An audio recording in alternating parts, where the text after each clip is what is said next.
Welcome to Dr. Rajkumar Academy for Civil Services. Today we'll be hosting the ancient and medieval history session.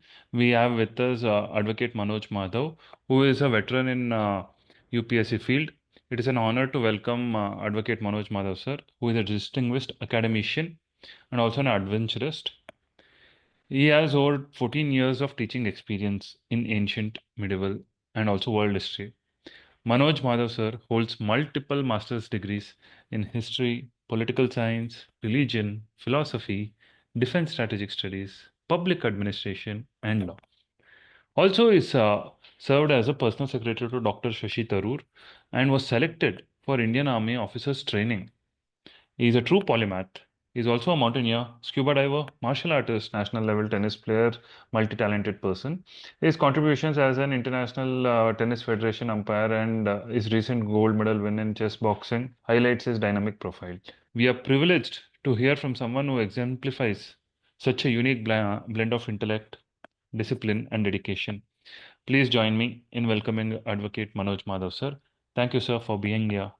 Good evening, everyone. So we'll just move along with some refresher thing.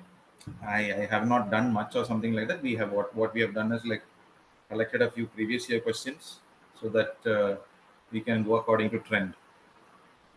Please tell me, am I clearly audible to you? You're Yes, audible, sir. sir. Audible and visible also. Okay, thank you, ma'am. So what we are going ahead is with the idea is that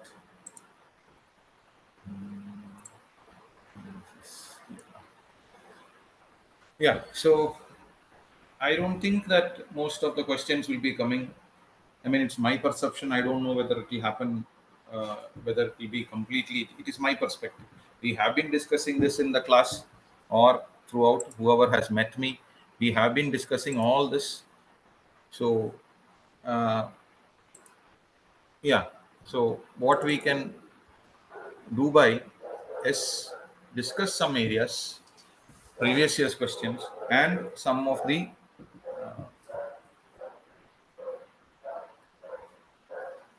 current elements also we can discuss and go. We have already done this each class. I have done that with you all. So let us go accordingly. So some of the questions that comes by as screen. Okay, screen share.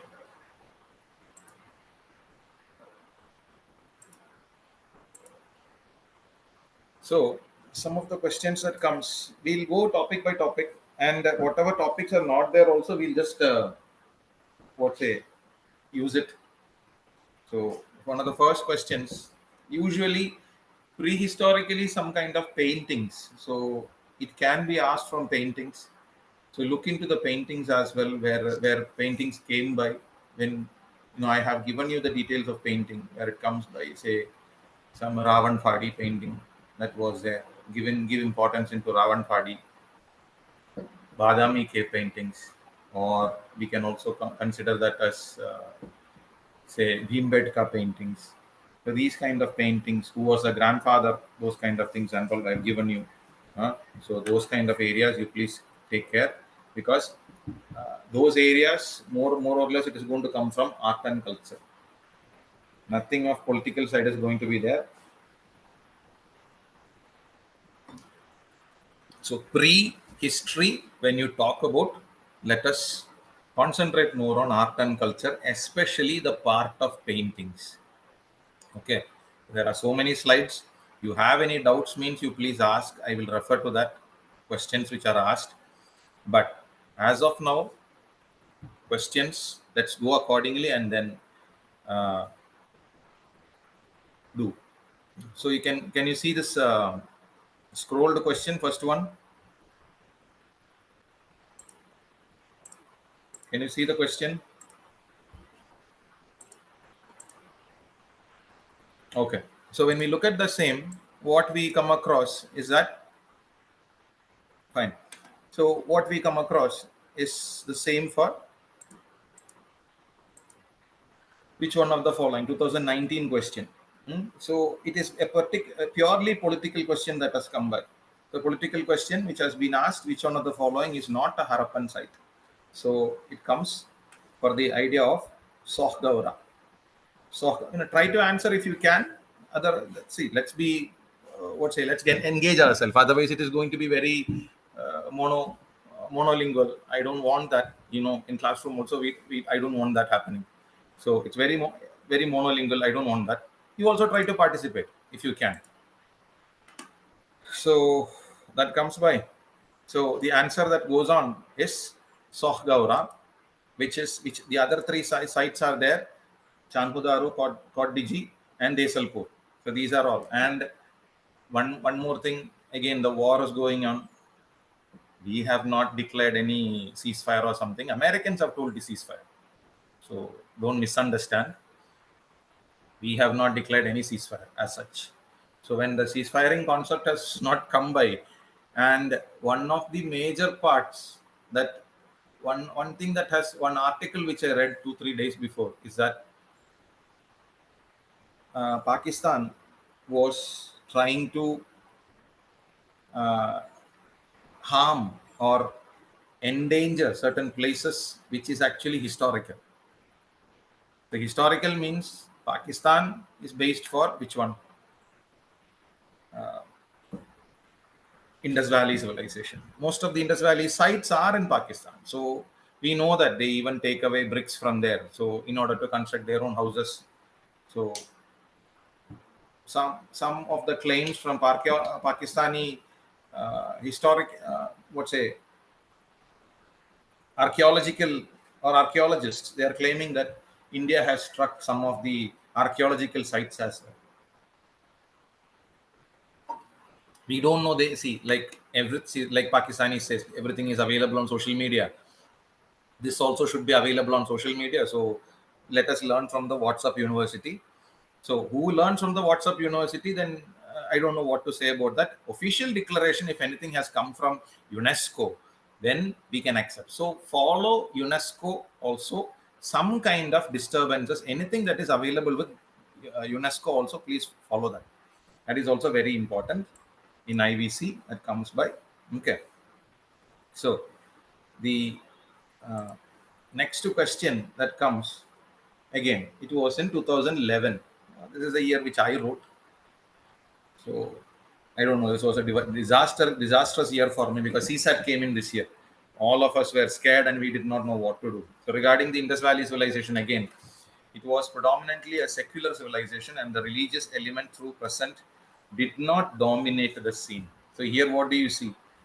Secular civilization. So one statement is coming, and the religious element, though present, did not dominate the scene. So we cannot say that because religious element was there. Religious element did dominate the scene that was there. So that is there. But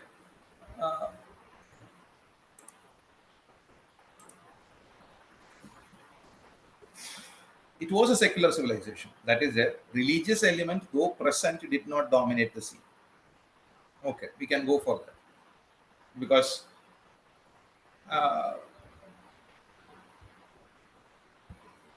in a way, we can say that religion was not everything that was there. Of course, because we might come into a confusion here because I still remember having the same thought in the exam hall. What was the thought in the exam hall was somewhere around 2011. So I was sitting in Delhi. I was sitting and thinking the same because they are ruled by priestly class. Priestly class, we know that very well, bearded man.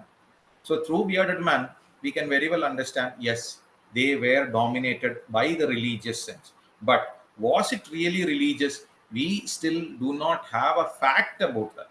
We consider the bearded man as a priestly, or they were a theocracy.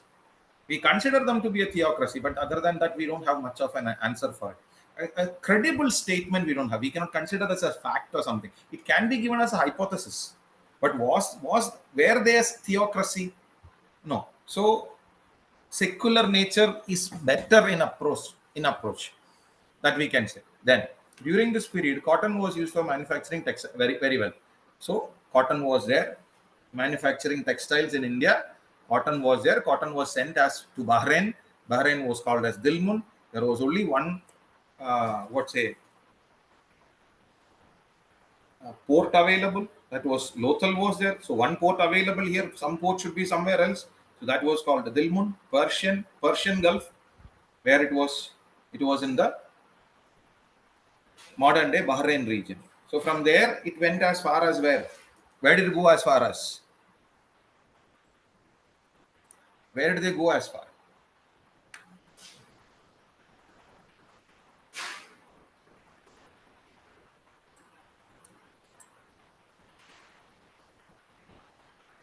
No, my question is where did they go as far? Where did cotton go?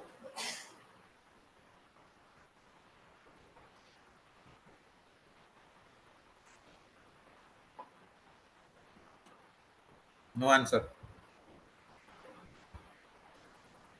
It's not Mesopotamia. It went as far as Europe. It went as far as Europe. So we call it in Europe. What did we call it? We called it as no. That time there was no Romans. Romans came in 700 BC. Romans came in 700 BC. We are talking about somewhere like 3200 BC. The zenith of Indus Valley civilization was 3200 BC to somewhere around 1900 BC. So that's a zenith. Zenith means the top part. So when you take a civilization, it always comes in an arch. So when you look at it in an arch, definitely they reach the top somewhere around 3200. That's a maximum limit of greatness we can give. Some say 2800 also because it is decreasing. So 3200, let's assume 3200. So 3200 all the way to where? 1900. So 1900, 3200 to 1900, they did the maximum in their civilization. The maximum of the civilization, they went as far as Europe. In Europe, it was called as Sindon. Sindon, Sindon, Sindon. So that comes by. Okay. Then the next question that comes, match list 1 with list 2 and select the correct answer using the code given below in the list. So this is again 2002. In the classroom, I used to tell one thing very clearly, that say somewhere from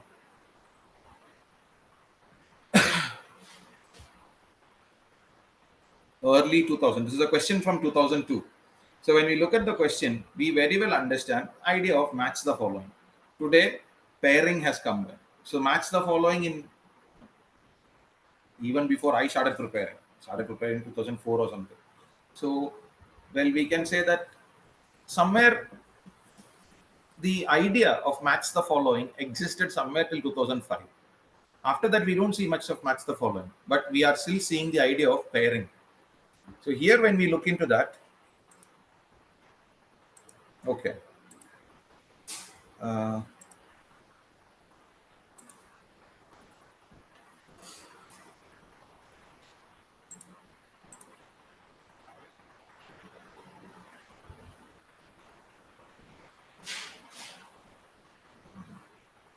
There is a question.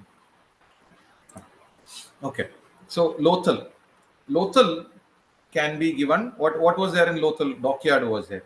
Kalibangan. Kalibangan was what was available in Kalibangan?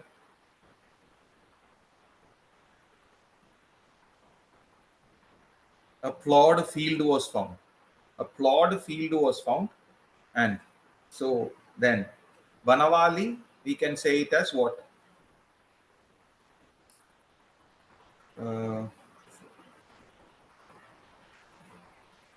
10 large size signs of Harappan script.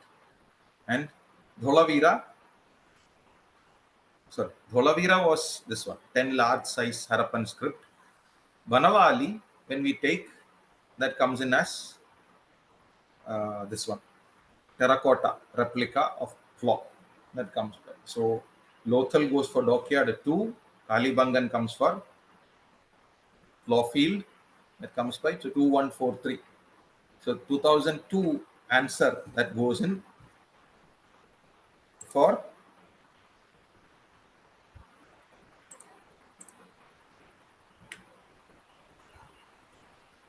2143. Okay, and some of these questions,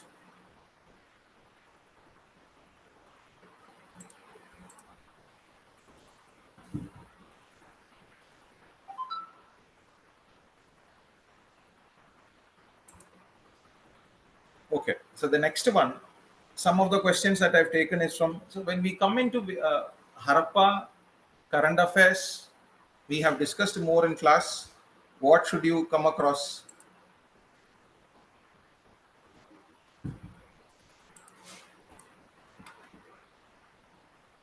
In Harappan understanding, what can we consider?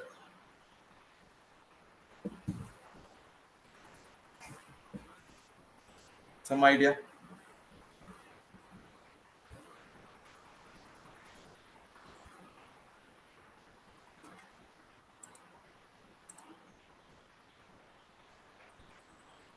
See, Harappans, in these times, questions can be more or less on what say Gujarat. Gujarat can come. No, about sites only. That is mostly on Gujarat. So Gujarat means Dholavira is a very important place, because I have told you that planning commission has been asked in order to find more ideas into where water management can be done. So definitely one of the ancient sites in Indus Valley where mostly we had what water sustainability. Water was clearly sustained in the area called as Dholavira. So there are many, as I've told you, in our almost all the currencies that we have. So 100 rupees Rani Ki Vav, or else we have this what's a 200 rupees, 500 rupees Delhi, or 200 rupees that is Sanchi, or you come into what's a 20 rupees, or you come into 10 rupees Odisha. All these areas, what we can get is somewhere like uh, pure, pure what water scarce region. So water scarce regions are going to be questioned, is one of the possibility. So please understand that one of the main possibility that we can have is water scarce region. So please keep that in mind and then go along.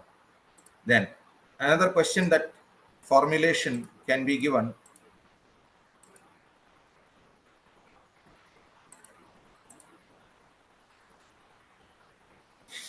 is about the Vedas. So now, when it comes to Vedas, I have told you very, very importantly, there have been a lot of questions that has been asked. Vedas used to be asked, or Vedic questions used to be asked more in where uh, Buddhism or Jainism, and Hindu questions never used to come. But on nowadays, things are changing. Directly, questions are going to come from Vedic areas itself. So please give importance to Vedic areas as well, and please try to find and study very clearly the 16 Mahajanapathas. The 16 Mahajanapathas, their capitals, as well as whatever important happened, whatever happened there. Don't try to stick on with the NCRT textbook alone. That is not the way. Try to stick with something that is very useful. So that's why I have gone with questions that are coming from old times. So the Dharma and Rita depict the central idea of ancient Vedic civilization of India. In this context, consider the following statements. So Dharma was a conception of obligations. Dharma means duty only. So it is basically obligation that comes by. There is no need to be bothered about that. Okay. So Dharma means what? It is duty. So dharma is conception of obligations and of discharge of one's duties to oneself and to others. Of course, duty means that only. First, you have to be duty to yourself. First, you have to do duty to yourself, and then only you can serve others also. First, there should be yourself. Then only you can go for somebody else. And Rita. Rita was fundamental moral law governing the functions of the universe and all it contained. So fundamental moral. So see, when you look at what is a name for Sanskritic name for season? What is a Sanskritic name for season?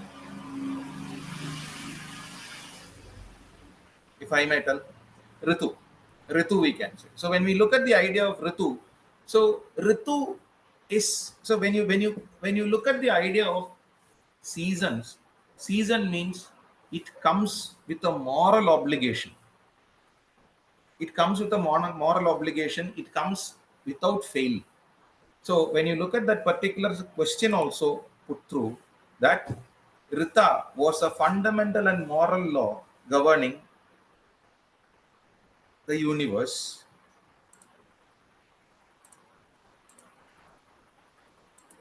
I have shared that. Have I not shared the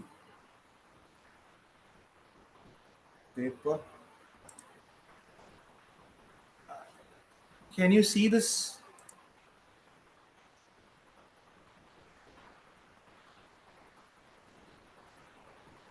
Can you see? Can you see the questions which I'm putting?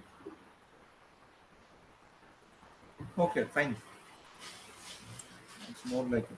Well, are you able to see now or before you could see?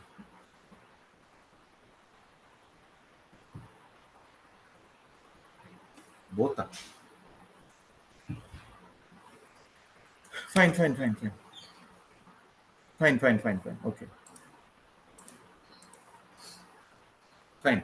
So the answer, so Rita, when we understand what we get out of moral law governing the functions of the universe. So from Rit, only the concept of Ritu also coming. So universe, it has a moral duty for itself, whether you like it or not. It is not going to change according to you or something like. There will be disturbances, and according to the disturbances also, there is a particular law and duty that is being followed by the universe that will be done.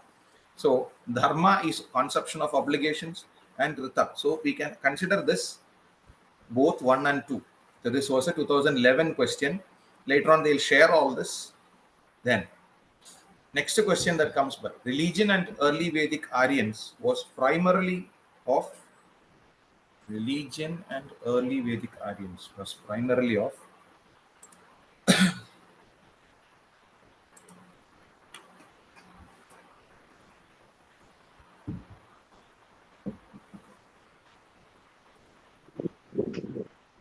religion early Vedic period. It or religion of early Vedic Aryans was primary religion. It was not bhakti alone.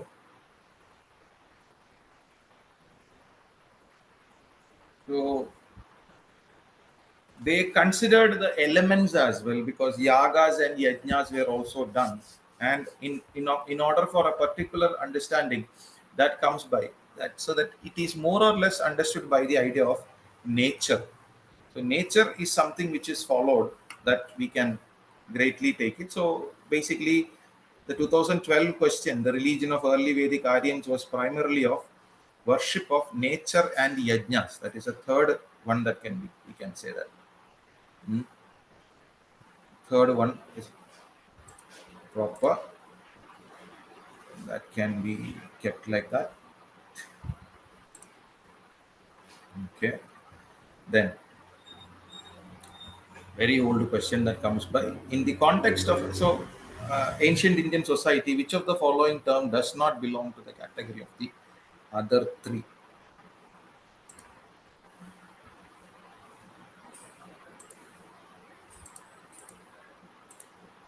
So which of the context of ancient Indian society, which one of the following terms does not belong to the category of the other three?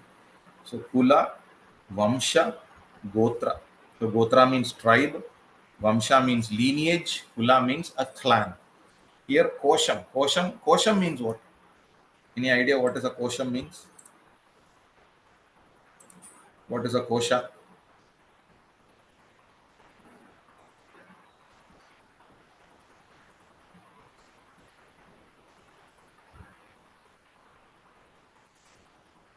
Kosham can be, actually Kosham in Sanskrit literally means, no, it's not script. Kosha literally means cell, which is secured. That's why we can also call it in the understanding of treasury. Kosha literally translates to the idea cell. Each cell in Sanskrit, a cell is called as kosha. So that is where the idea something. So cell preserves what? Energy inside our body. So each cell has its own limit. So battery cell also you say. So cell means kosha. So basically that is why the treasury also started later on to be called as kosha. So when you look at the question again, so which among the following? So Kula, Vamsha, Gotra are all together, and the answer is Kosha. That comes by. It's a very old question, 1996 question that comes by. Now, this is something which you might not have seen even in your exams or something like that. Earlier, they used to ask such kind of a question. So Mahajanapathas, that is there, 16 Mahajanapathas in total. Can you see the 16 Mahajanapathas? Can you see the 16 Mahajanapathas?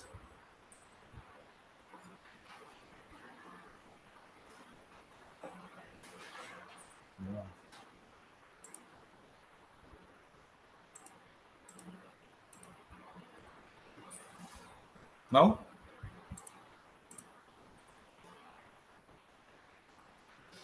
Okay.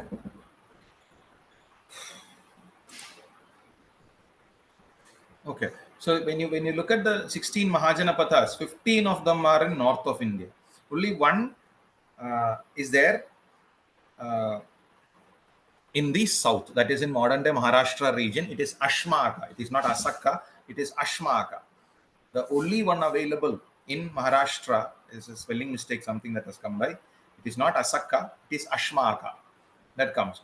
So all others, 15 of them are in North India, the great Indian plains where the Aryans settled. And later on, what will happen in Magadha region? What is found? Iron is found as of our syllabus. Now understand one more thing. We have discussed this in the class, latest one in the class. We have discussed this. We have found iron in Tamil Nadu very recently, two months now, hardly 2 months now. So, but again, let ICHR, Indian Council for Historical Research, let them come confirm, and until unless we cannot do anything. But of course, there are sites in Tamil Nadu. Check out for that, because those sites are important. Those sites are very legible, very credible also. Chief Minister of Tamil Nadu itself has given the details saying that, okay, we are proud to have what and how are they talking about it? I mean, like when, and these kind, the iron which has been found, the civilization, when they looked into carbon dating or something, it is going back as far as 2000 BC, 2000 BC, 2500 BC and all. 2000, 2500 BC and all, there was no iron as per world confirmation. The world historical confirmations are coming only from what? 1500 BC. 1500 BC, when Aryans came into India, we called it what? Iron Age, the beginning of Iron Age in India. So that is, but today, when we look at it, it's completely different. It's completely different. So we have no clue, or we are clueless now. Even those teachers who are, or those lecturers who are doing history, we are completely clueless. We don't know what is going to happen. We are also clueless because they have not given us any credibility. And let them teach from anywhere in the world. Okay, any historians or archaeologists are confused now because they used to claim 1500 BC they found Aryans entered India, Iron Age began. But now in Tamil Nadu, keep this in mind. In Tamil Nadu, 2 months ago, they found out what? Iron. Civilizations which belonged to iron, which used iron, they were using it as far as what? 2500 BC. That is something which is not found before. Very credible. News has come. Chief Minister of Tamil Nadu itself very highly spoke about it, that we are a civilization which, or south of India, we are a civilization which had iron in its control. So it is completely changing the entire historical background that we knew or studied. Okay, now these all are happening. Know the sites. Know the sites from Adirambakam and all. So know the sites very well. Check up on Google, it is available. Check up on Google. So there are chances that they can ask sites also. This can rewrite the entire Indian history as we are learning. So that is again a trouble. So just look into it. Okay. So now, question which very recent question.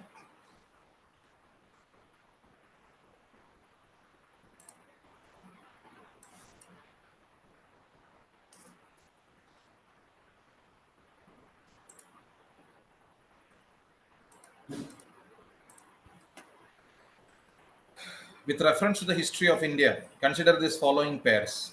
So when you consider the following pair, again, what comes by? It is about Mahajanapadhas. Okay. So when you look into Mahajanapadhas, what is the understanding that comes by? So with reference to the history of India, consider the following pairs. So places are given and the present states are given. So like last slide also I told you where, okay, Ashmaka belongs. Again, this year. Can you see the slide? I am a little confused here. So I'll keep on asking. Can you see the slide?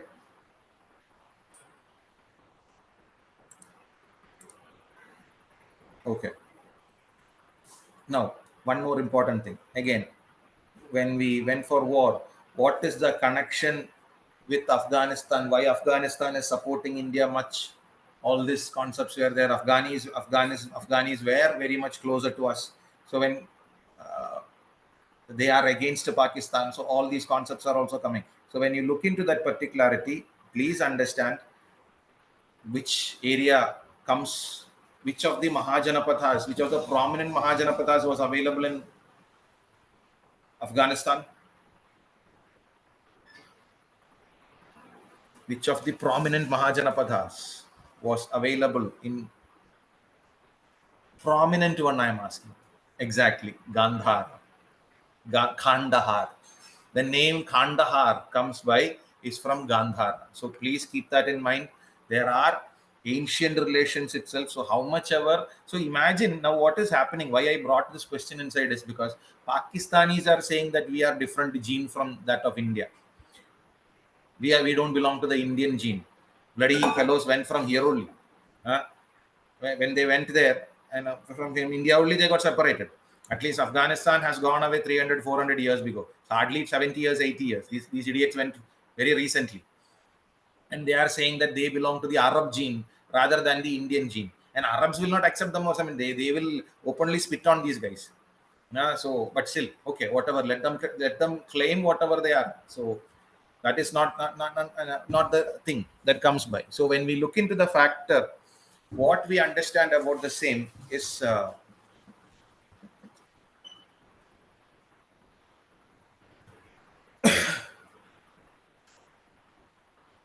questions can come on Mahajanapathas also, where they can ask you question like from which are the important places in Afghanistan. So that comes by. So please keep that in mind. Okay.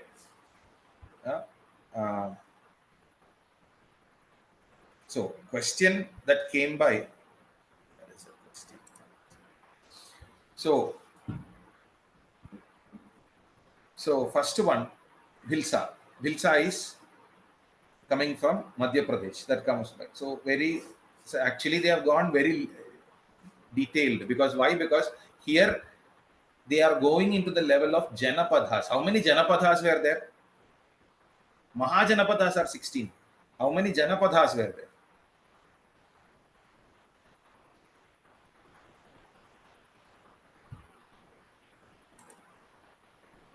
Around 164, 65 Janapadhas were there. So when we look at that particular context, 164, 65 Janapadhas are there. Understand the same that Hilsa, Madhya Pradesh, that is available. Dwarasamudra, so most of your Kannadigas only, you will understand where it belongs to. Then Girinagar, Gujarat, of course. Sthanishwara, where is Sthanishwara? Sthanishwara, we have already discussed that. Where does Sthanishwara comes by?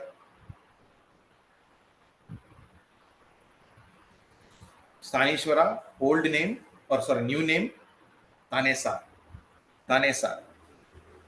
So Haryana that comes by. It was the capital of who was a famous king who ruled from Sthanishwara. Later on, he made a second capital, Ujjain. Ujjain also was a second capital. Not Ujjain, I'm sorry. Kannauj. Kannauj, not Ujjain. My mistake. Kannauj was his capital. So, Harshavardhana. Vardhanas ruled from Sthanishwara. Harshavardhana made his second capital also. Which one? That is Kannauj. That comes by. Okay. Very well. Okay. So the answer goes here is 1 and 3. That is a question which was asked in 2020. Then again, coming back into Mahajanapadas again. So these kind of questions can be repeated. Understand? So around 10, 15 years, they kind of rotate the questions. History, repeated questions can come. Repeated questions can come. So do not worry about that. Questions can be there. Mahajanapathas again can be asked because everybody has agenda. So when we look at an agenda, of course, BJP has their own agenda. Congress had their agenda. Whatever we say, my time we had to sit and study mostly modern India because Congress, the national movement was very important. But as such of now, if they want to make Congress Mukta Bharat, then those who are studying for the main concept of administration, they will also be asked to study most of ancient and medieval India. Medieval India also, there will be more concentrating on Hindus. Now, completely we cannot give that, but give importance here. Of course. 2016, as I've mentioned this in class also, 2016, as we predicted, medieval India was asked, but definitely they asked from the Hindu kings. Okay. Now, similarly, many kingdoms are there which they can ask from medieval India. 36 Rajputs are there. They can ask that. Again, we are in the controversy again. Just now, we are in the controversy of seventh standard textbook also came by. They are not going to change anything of the textbook or something. Until did they tell this in our syllabus? Many people come and ask me, sir, what will happen? They have told about they're changing seventh standard textbook. Let the seventh, eighth, ninth, 10th, 11th, 12th, everything be changed. Is our syllabus changing? If our syllabus has been mentioned to be changed, then we can go for it. Otherwise, you need not look into that matter. Let NCRT be changed, whatever it is. But 2016, as I was mentioning, definitely they said about or we predicted that medieval India may not be asked, but medieval India was asked. But here, mains question, they went in for what? Krishna Devaraya. So Krishna Devaraya, again a Hindu king. So 2020 again, like I said, most of the questions, out of the 21 questions asked, 19 questions came from ancient India. 2 questions from modern India, no medieval India. Every government has their own agenda. Now, there is no point in getting angry at me or angry at the BJP government or angry at somebody else. No point. We have to study. We have to articulate. We have to be dynamic. That is the only thing that we can do.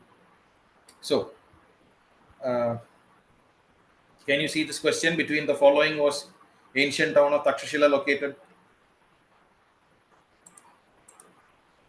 Can you see the question? Of course. Already the answer also has come. Very nice. Yeah. So Takshashila was located between Indus and Jhelum. So it is easy. Those who have sat in my classroom, you could have easily answered if you have noticed, because when I taught you Alexander, when we discussed about Alexander, invasion of Alexander into India, okay, I showed you a map as well. I showed the map and I kind of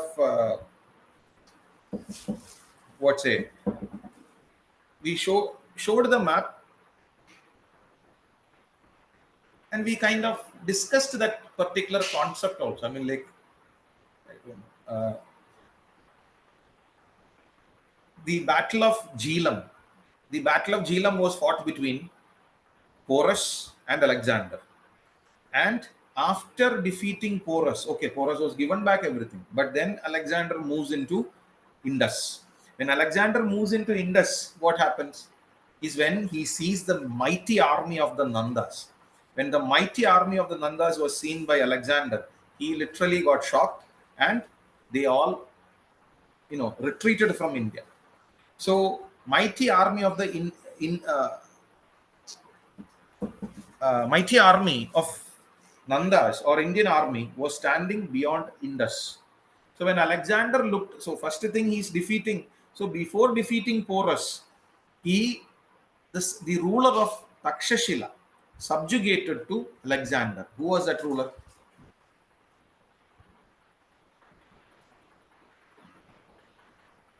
Exactly, Ambi. So Ambi was the ruler of Takshashila. So look how credibly they have asked. They're very beautifully involved geography here. So ancient town of Takshashila. Takshashila was ruled by Ambi. So even though we are not getting it from Mahajanapatha, we are getting it very well from Alexander. So just if you have followed that map, we could have very brilliantly understood this. Okay, so the answer is Jhelum and Indus. That is the first one. Okay, then see the very old. This is 1997. So imagine, almost 20-25 years before the question has come. This used to be how we used to get it also. I mean, like, we optionals first 50 marks, we used to get it like this. Today they give us a little bit of explanation as well, so we can easily find that area. Earlier they will only give us like this history, but if somebody who learns history well, they can, it's the most easiest to get 50 marks. 40 marks is simply easy if you have the map with you. That's why in classroom I always bring maps. That comes back. Now, it's 1997. So they have showed 4 areas. In the following maps, show 4 of the 16 Mahajanapathas that existed in ancient India. So, which are the 4 is the question. Okay.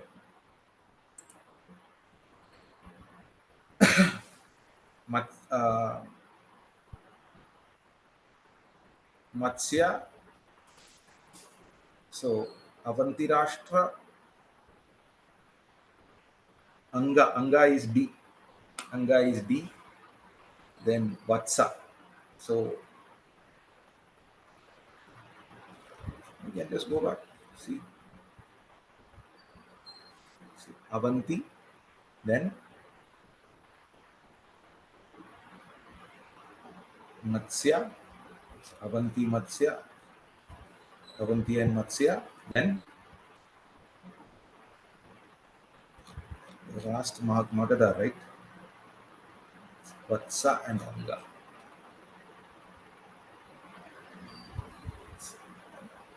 Vatsa and Anga.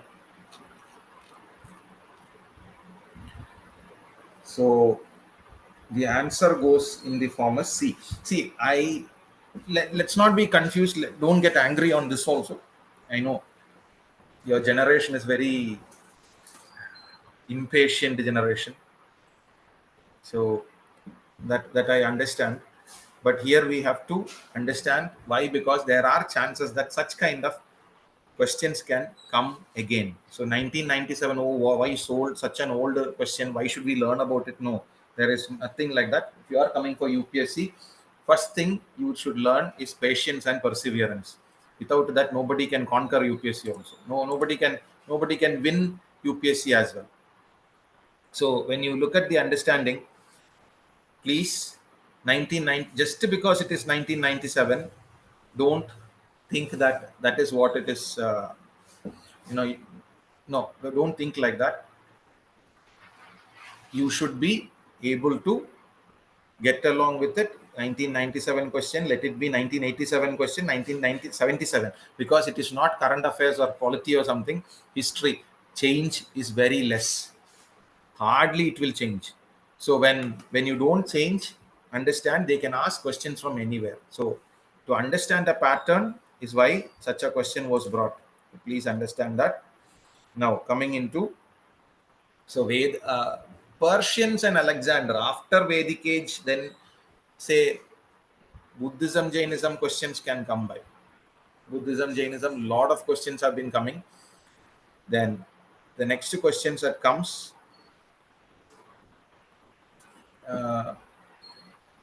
this year we can expect more questions. We can expect questions from Jainism again, because there was few times in this year there was what's a mention about Jain sites. Just go to Archaeological Survey of India website. There are few articles mentioned there about Jainism. Read about that. That is also there. Currently, that is there. It is present there. The questions can be expected on Jainism, and moreover, our beloved Home Minister also is a Jain. So Amit Shah is a Jain. So questions can also pop up from there. So let us not feel bad about it. Okay, just take it sportively. Okay, can you see this Mauryan edicts now? Can you see that Mauryan edicts thing? Okay, fine. Now I'm just confirming. I just need one confirmation. That's all. So when you look at the Mauryans also are important, because when you speak about the integrity of the nation, now India, Bharat ki Aghandada, when you speak about the integrity or the oneness of India, there is a lot of questions are coming by. A lot of people are saying that division, all this breaking India, break India elements are too much among us. So definitely one of the first kingdoms, almost whatever we say negative about Mauryan Empire or something like that, but one thing we should understand, when they were ruling, they were absolute. There was nobody to challenge the might of Mauryans also. So this particular question that we have seen is coming in the level of 2000, almost again 25 years it has been. So assertion. So 25 years means assertion and reasoning is beginning. That style of questioning is beginning. So as Ashoka annexed Kalinga to the Mauryan Empire, of course, that comes by. Then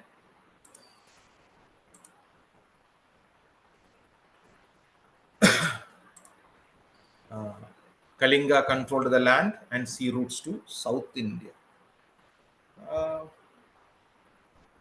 Yeah, in a way, because Ashoka, there is one thing that we say when we look at the ports from North India.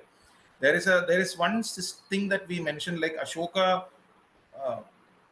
went as far as Tamralipti, because when Mahindra and Sangamitra, that is after war only, this all is happening. Mahindra and Sangamitra are becoming Buddha sannyasis, or Buddha, what's it, Dhamma Mahamatya we say. Buddha Dhamma Mahamatya they are becoming, and then they are going into Sri Lanka. All that is happening. So, but that is not the case that we look into. Definitely, Tamralipti, to reach Tamralipti, Ashoka needed, so the port that is available, one of the ancient most posts which is available on the eastern coast, that should not be threatened and all. So Ashoka had his importance in that sense. So we can say A and R are true, and R is the correct. Okay, fine, no issues. So the first one, so Kalinga controlled the land and sea routes to the south. So that comes by. That is also very important. So keep that in mind.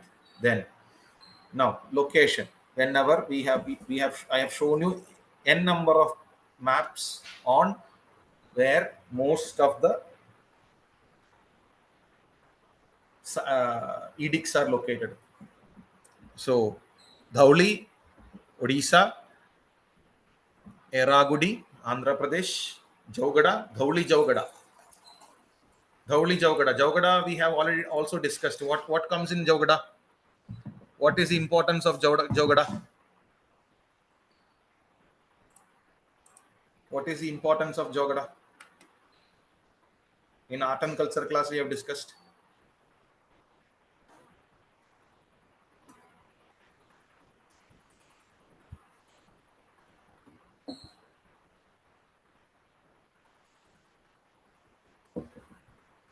What kind of elephant is available in Jaugada?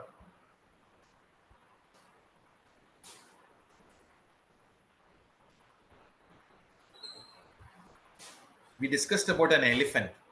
So later on, the elephant style will come in front of this one also. What is it? The Hathi Gumbha. The Hathi Gumbha cave also will have that kind of style of an elephant. So when we look into that idea of elephant, which style Javagada there is an elephant? How that elephant is styled? My question.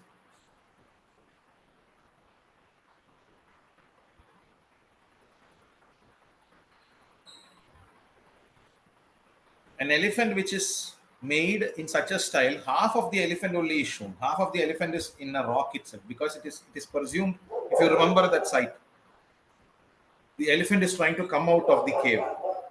So elephant is trying to come out of the cave. So elephant is trying to come out of the cave, and half of the elephant is still inside the cave. So only half the elephant has been depicted.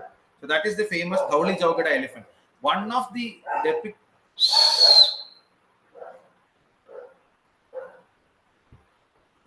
one of the elephant is trying to come out of the cave. So half of the elephant has been drawn. If you remember that picture that comes by. So that elephant, what comes by later on, everybody has, even today when we see elephants are kept in front of, say, Kalyana Mantapas or something like that. So that has come all the way from Ashokan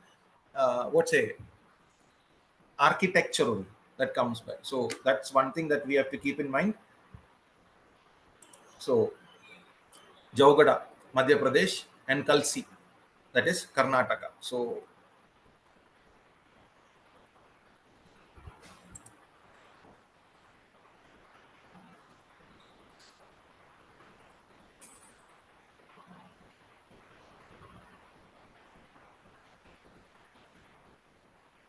many pairs above has been correctly merged. So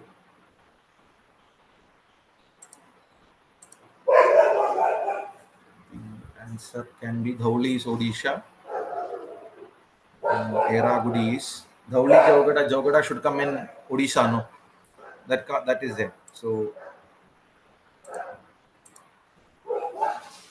the answer is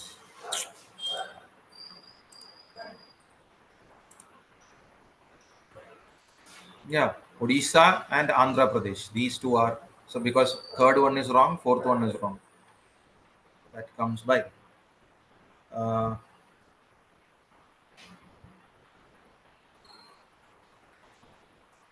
Okay, so that is which year? Okay, then in Mauryan Empire, in which of the following relief sculpture? Can you see this?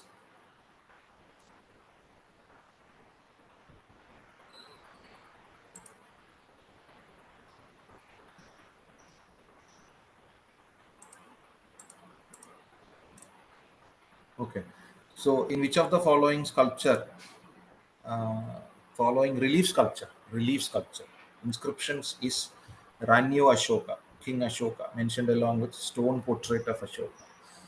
So Kanganahalli, that is where the King Ashoka's portrait has been depicted in the concept of King Ashoka style, Kanganahalli, that comes by, that is coming by. And now topic number 5, that is post-Mauryan period, that is there. So post-Mauryan period, we have how many people to play along with? How many people do we have to learn? How many people have we to learn? 4 outsiders, 4 insiders. 200 BC to almost 187 BC, exactly to say 187 BC, all the way to somewhere around 200 AD. 200, so in roundabout we can say is, what we can say, from the time of 200 BC, roundabout time, 200 BC to 200 AD, that comes by. So that is more or less available. So here it is mentioned 300 AD, let it be. 200 AD is okay, because see, when we look at the prominence of Gupta, So many places they mention this 300 AD is Guptas are becoming great from 320. Guptas are becoming great from 320. Chandragupta first should come because he is considered to be the real founder. So many people doesn't give importance for Khadolkaja Gupta or Sri Gupta like that. They don't give any importance. That's why they are going as far as 300. Otherwise, what happens? 200 to 2 because Gupta Empire. If you're absolutely pointing it out to Gupta Empire started somewhere 240 BC. Sorry, 240 AD. That comes back. So keep that in mind. Okay. So okay. So 4 insiders, 4 outsiders are there. So when we look at them, who are all there? Outsiders means Indo-Greeks, Shakas, chronological order. This is why I keep saying in class, I take it like this also. So when we look at that, so Indo-Greece came first, then comes Shakas and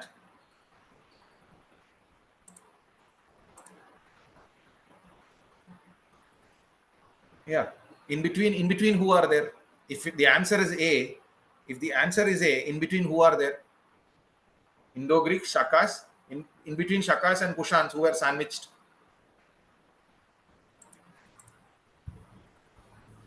Scythians are Shakas.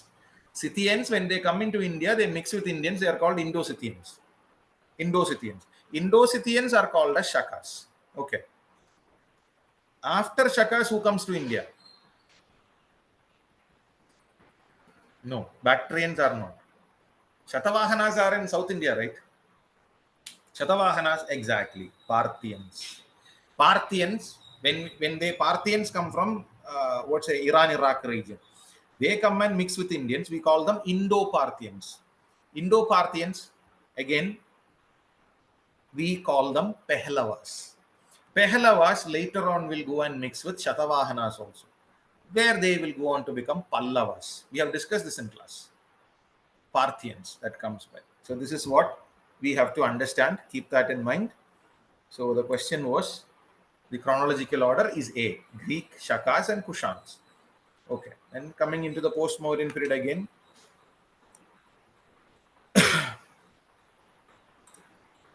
From the 3rd century AD, when the Hunnic invasion ended the Roman Empire. Yeah, in India we can say, but when we go deep into history, to study Roman Empire and all, understand, of course, it was not the Huns who ended the Roman Empire. It was the Visigoths, VISCI, Visigoths that we say. Okay, but the question 1999 question that is there, so UPSC has given it. It is a general understanding. Huns one group went into Europe, one group came into India. So from the 3rd century AD, when the Hunnic invasion ended the Roman Empire, fine, okay, the Indian merchants relied more on African trade, West European trade, Southeast Asian trade, Middle Eastern trade. What will be the answer? Of course, Southeast Asian trade, because all turned towards where the many islands that were there, because that was Pallavas were there. No, one Pallava kings comes from their what's a modern day Cambodia. He was born and brought up there. And there he comes and becomes a governor here, very formidable governor that comes by. So that is there. So that also need to be addressed. So when we look into that, the trade was Southeast Asian trade that comes by. Then, now, again, 1998 question. Many of the Greeks, Kushans and Shakas embraced Buddhism rather than Hinduism because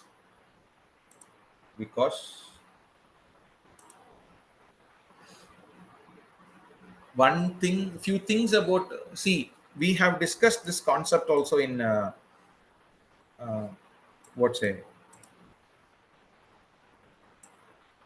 one reason why Jainism was not accepted. Okay, there is a question that why Hinduism was not accepted.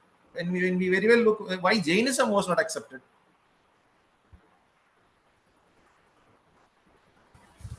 What was the problem of Jainism? Then I'll go to Hinduism. I leave the answer.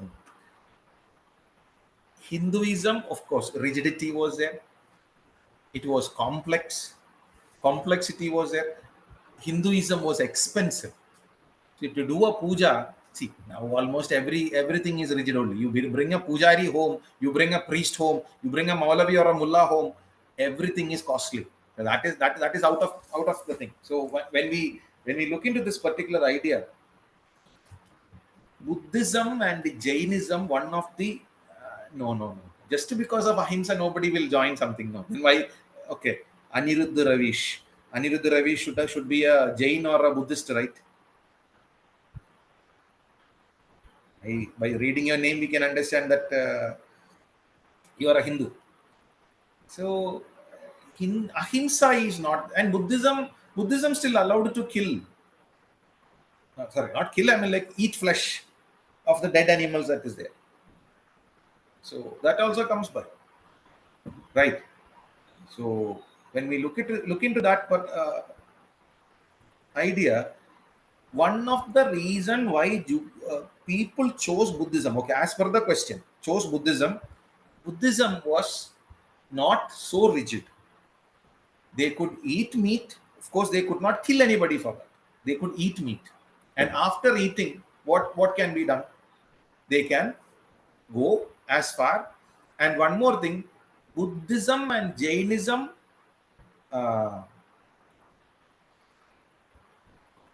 how can we put it? Buddhism and Jainism kind of promoted trade, Vaishya class. So trade means what will happen to the society? More money will come inside. When more money comes inside, that money can be used for economic development, which was not allowed by Hindu. Hindu will say, don't cross the ocean. Crossing the ocean will be a problem. For every caste, it was not a problem. But for certain caste, it was very rigid, saying that, okay, you belong to this particular caste, you cannot cross the ocean. But Buddhism and Jainism did not have any problem. But the problem in Jainism was too stringent or rigid on the idea of ahimsa, that you cannot eat meat. You cannot go to Central Asia or Arabia and all and say you can only eat vegetarian. Where how you first of all don't have agriculture in those regions. When you don't have agriculture or something going into that region, how can you go and tell somebody that who are predominantly meat eaters, because they don't have an agriculture, geography doesn't support agriculture, they are depending on indirect energy that comes from animals and all. How can you go and tell them that don't eat meat? One reason why Jainism was not successful. Hinduism, on the other side, complexity, costly. And as we can also say, what comes by?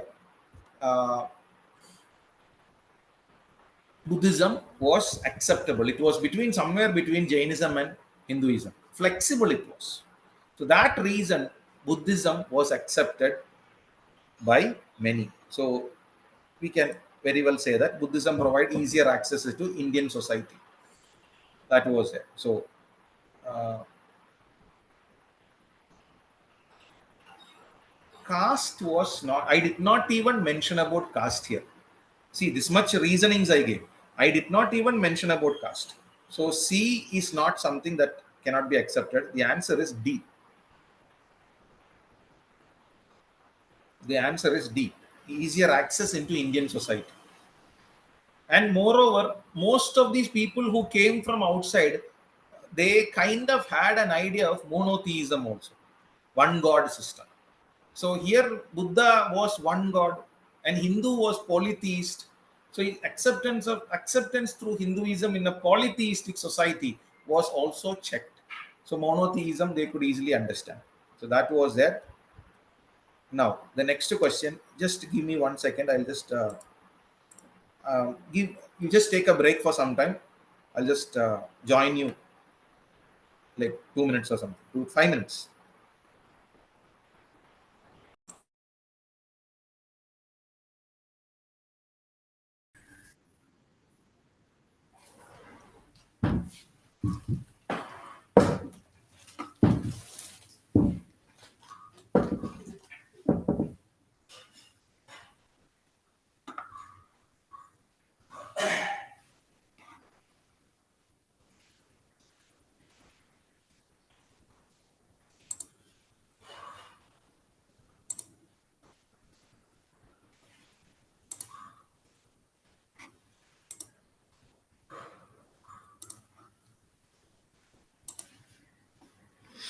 Am I audible? Yes, sir, you're audible. Okay. Excuse me.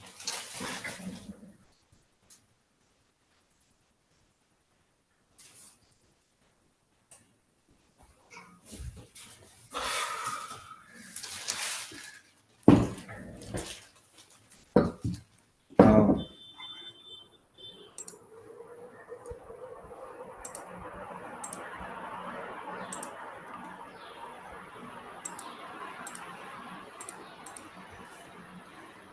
yeah, so the next question that comes by, what is the correct chronological order?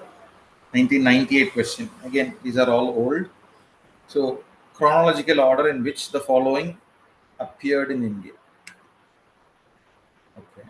So, when we look at that particular sense,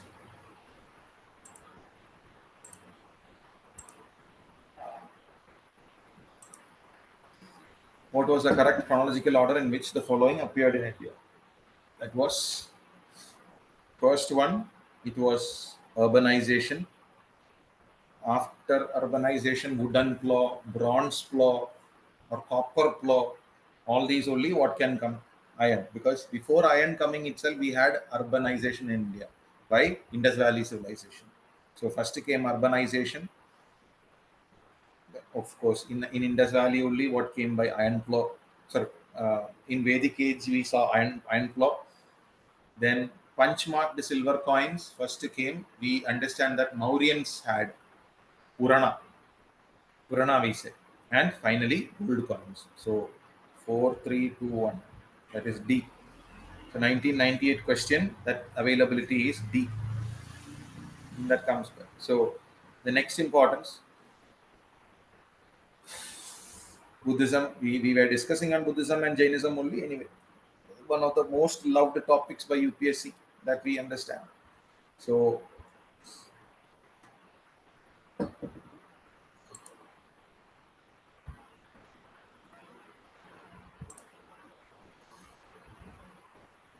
Sanghabhuti is an Indian Buddhist monk who traveled to China at the end of the 4th century AD.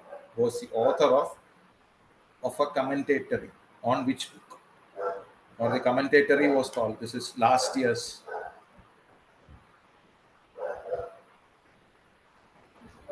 What can be the answer? What can be the answer?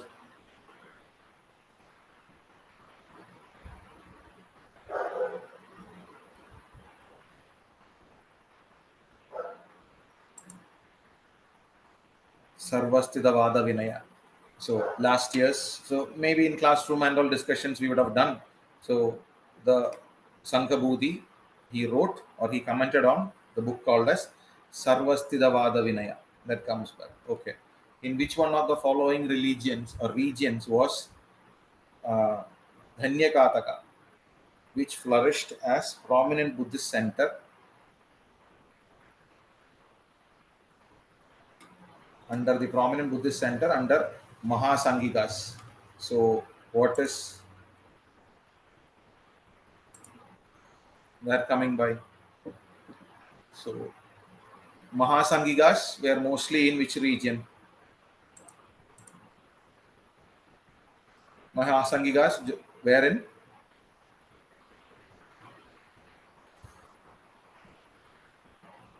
Andhra region.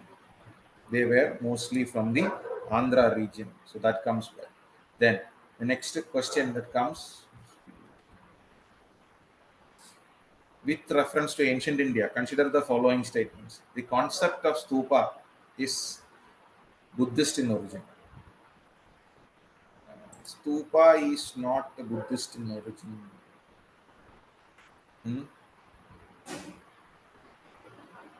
Stupa is not Buddhist in origin.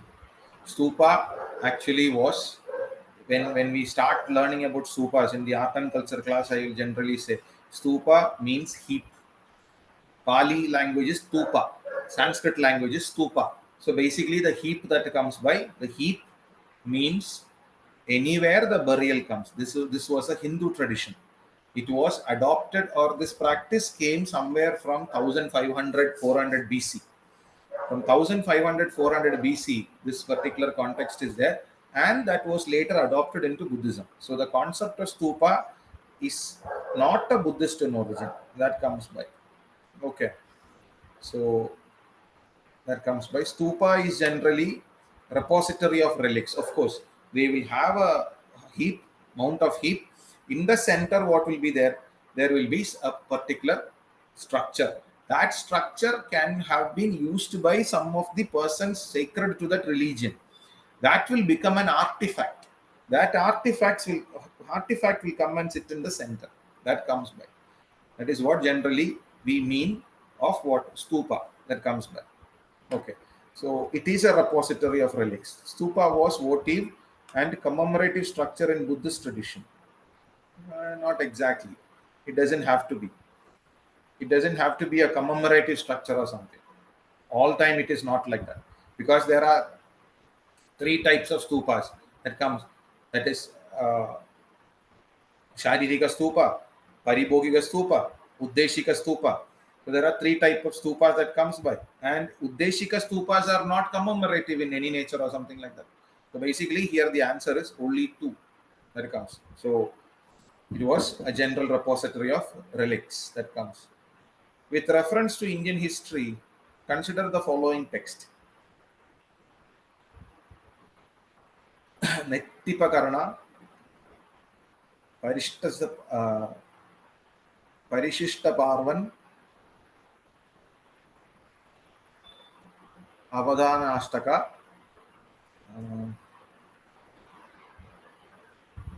Trihasti Lakshana Mahapurana. Okay. Which among the above are Jain text? Which among the above are Jain text? So, Parishtapavan written by Parishtapavana. In class itself I have given you. Parishtapavan written by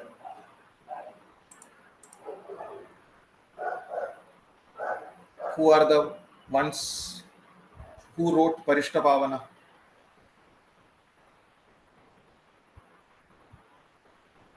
Hemachandra. Hemachandra wrote the book Parishtapavana. In Mauryan, when you just check into your Mauryan notes, I have given there. So that has come by. And the next one that comes is Trihasti Lakshana Mahapurana. Trihasti Lakshana Mahapurana is another book that is there in Jainism. So that these two books are for Jains. With reference to the cultural history of India, which one of the following is correct description of the term paramitas? So paramitas, with reference to the cultural history of India, which one of the following is a correct description of the term paramitas? The earliest Dharma Shastra text written in strict style, Sutra style. Sutra means which connects. There is an invisible thread which connects. Sutra style. So aphoristic style, that is like continuation. It will have a continuity. That is what they are saying. Cultural history of India, which one of the following correct description terms? Paramitas. Philosophy schools that did not accept the authority of Vedas. Paramitas are perfectionists who led to Bodhisattva path. That comes by. Bodhisattvas are ones who are eligible to become Buddha later on. That is what comes by. Okay. So that is there. Then the next one, with reference to the religious history of India. Can you see all that I'm showing? Or am I just speaking to myself and going?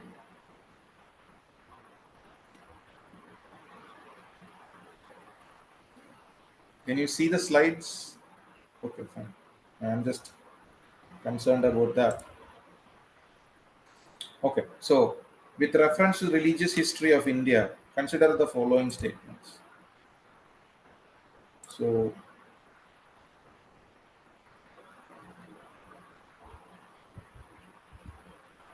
Sutrantika and Sammidiya were sects of Jainism. with reference to the religious history of India, consider the following statement. Okay, religious history.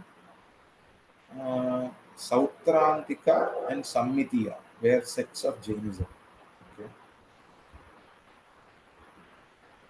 Sarvastivadin held that the constituents of phenomena were not wholly momentary but existed forever in a lantern form. Sarvastivadin held the constituents of phenomena were not wholly momentary, existed forever in a latent form. Second one is correct. Sarvastivadin held that the constituents of a phenomena were wholly momentary. Because what happens now is just something happened. For example, today morning, how we can connect that philosophy is, for example, it is momentary. I mean, like, see, morning today, if I ask, did you have lunch? Or morning, did you have breakfast? So all of you might say, yes, I had breakfast. But that moment had and it is past. It has passed. Now, isn't it a memory? Or did it actually happen? So only that movement's realization we have. After that movement, it becomes a memory. Then when you ask, in a memory, did it happen or not? Can you ascertain that it happened? It happened. I mean, it's a tough philosophy. You may not be understanding. Morning, you had breakfast. Of course, you had breakfast. But now if I ask you, did you have breakfast? It is a memory alone. It is only a memory. So, did you have breakfast? I think I have. But because there is nothing that can bring us back that movement and prove it, because that movement is gone. That movement is gone. You can't bring it back. Okay, today we can say we can take a photo and keep, we can take videos and keep. But imagine if when this philosophy is stopped, when this photo, video, nothing is there. So that is what they are saying. So Sarvastivadin held the constituents of phenomena. So which of the following statements are correct? So Sarvastivadin held a idea like that. Sammitiya were sect of Jainism, they are not sect of Jainism. So here the answer is only 2. That comes back. Now, so there we are coming into Guptas and Vakatakas. Guptas and Vakatakas, again, very, very much important for which one? Art and culture. Very important they are, especially cave architecture. All the details are given. So please watch out for that. With reference to the history of India, the term Kulyavapa and Dronavapa denotes. So 2020 question that comes by.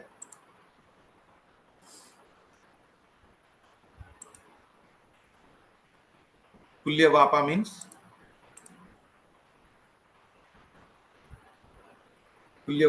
what? And Dronavapa. It is generally a measurement of land. Ancient form of measurement of land is what? Kulyavapa. That comes by. So that is there. Then with reference to the forced labor, Vishti, in India during the Gupta period, which one of the following statements are correct?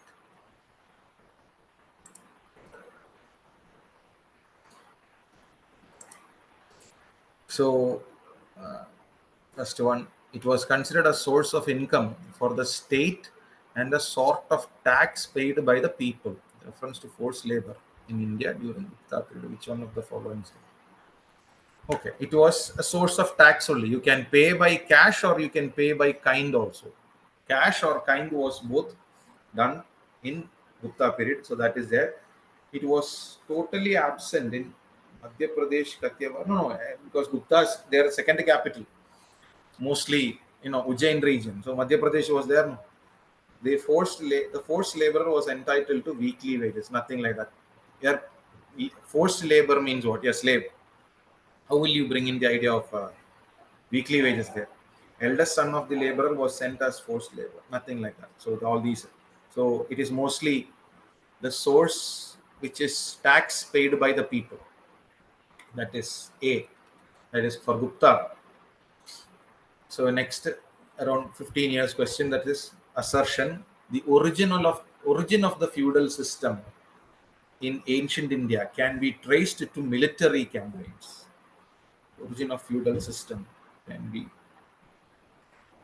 yeah, of course, because you need to collect an army means you need to give them land. So with the land will be leased and subleased, let and sublet. So that is it. So assertion and the reasoning. There was considerable expansion of feudal system during the Gupta period. Yeah, of course, there was considerable expansion of feudal system during, because Guptas controlled most of India. So when controlling most of India, that was necessary. So we can say there was considerable expansion of feudal system during Gupta period. So that can be said. Original of feudal.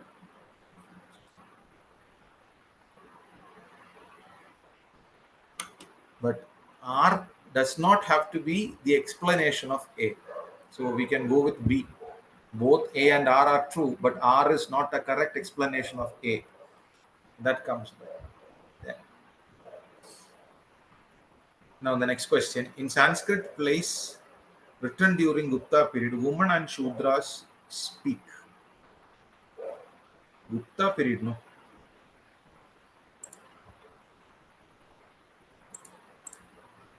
So Gupta period,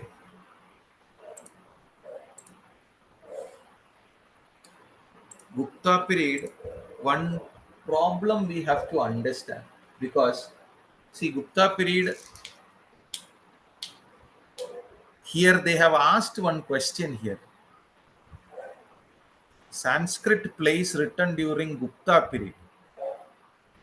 So before Gupta,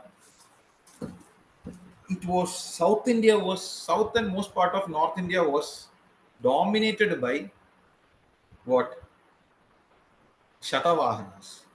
Shatavahana, we have already learned one thing, that is Kundala Shatakarni. Kundala Shatakarni, I have given this statement also because most of the Kundala Shatakarni they performed. Kundala Shatakarni made the women in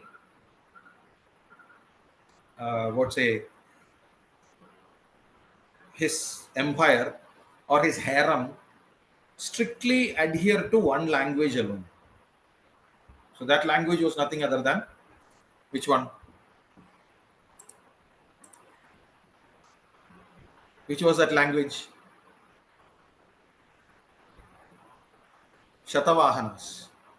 Shatavahanas strictly Kundala Shatakarni told the women in his harem to adhere to only one language. Which was that language?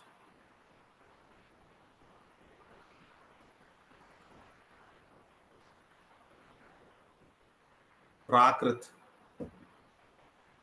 Understood. I can accept this one factor because this is a confused level that comes by. They jump into, now this question, when we look into this question, what comes by? The first thing that we'll jump is Sanskrit, golden age of Sanskritic literature. Golden age of Sanskritic literature, but that doesn't mean that everybody spoke Sanskrit. It is nearly by the end of Gupta period and after Gupta period that we have Sanskrit coming. People spoke Sanskrit and Sanskrit was not a language which was used very commonly by people. It was a court language, just like how we say in medieval India, Persian. The Persian language was more used by courts. So did the regular people use Persian? No, nobody used that. So please keep that understanding. So here we should go with the second one, that is Prakrit. That is the answer. So I know that we will be made to jump for the first one. That is what happens, and mostly we will have trouble with the same. So that comes by, don't make the mistake. I have told you this also when I was teaching Shatavahanas. Kundala Shatakarni in your notebook, it will be there. So look into that. Now, next topic that comes into Harshavardhana, the last great Indian king, the last great king of India that comes by, that is Harshavardhana. So when we look from Harshavardhana, some few questions, not a few, many exams, many questions have come. We have discussed most of the questions. Your notebook, it will be there only. So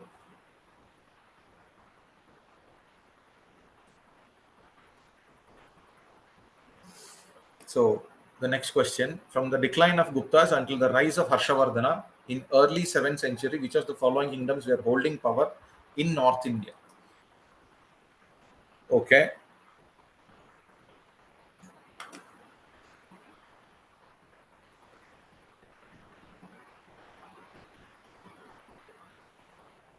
So who were holding power in North India? They are asking until Harshavardhana. So 606 that comes by. So in 606 that comes, what can we say? So Guptas divided into three. Guptas got divided into three: Guptas of Malwa, Guptas of Bengal, Guptas of Magadha. Guptas of Magadha was even more powerful because even after Guru Gupta, we have Kumara Gupta second, we have Buddha Gupta. I have given you in your note. Please check in that. So Guptas of Magadha continued. Then, of course, Pushyabudhis of Tanesa, descendant of Harshavardhana. Harshavardhana is a descendant of the Pushyabudhis itself. Pushyabudhi, his great grandfather was called Pushyabudhi only. So of course Pushyabudhis can be said. Then the Maukris, because we know that Harshavardhana married his younger sister Rajyashri into Grihavarman. Grihavarman, who was a Maukri. Maukris ruled in the central UP region. Maukris of Kanauj, that comes by. Yadavas of Devagiri come in the medieval period, because after Hoysalas, the fall of Kalyani Chalukyas. The fall of Kalyani Chalukyas, southern part of Kalyani Chalukyas is taken away by Hoysalas, and northern part is taken away by Yadavas. So, and Maitragas of Vallabhi again. Not Paramaras of Malwa. Paramaras also come much later. So 1, Pushyabudhis, 3, 4, 6. 1, 3, 4, 6. So B is the correct answer that comes by. So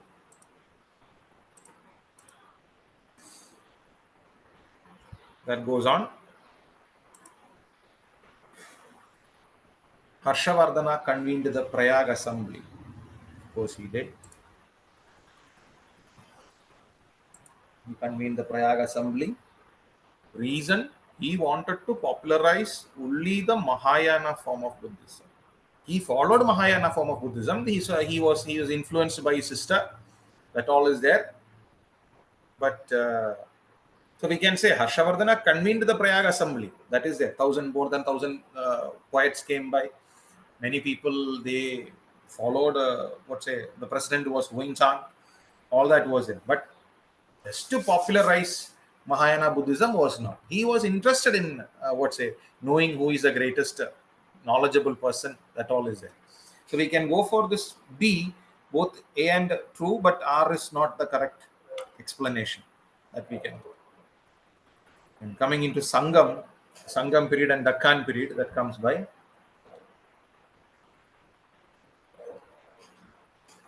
(2016) question. In the context of history of India, consider the following pairs. 2016 question.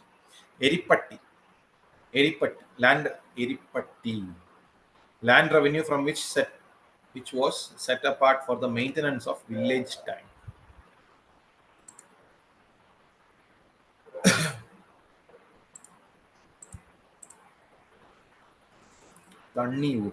Tanniyur village donated to single Brahmin.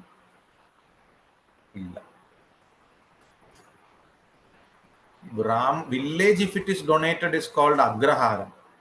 That is it. So Eripatti land. revenue from which was at maintenance of village tank. Okay. Then Ghatikas, colleges generally attached to the temples. Okay, Ghatikas are colleges which are attached to the temples.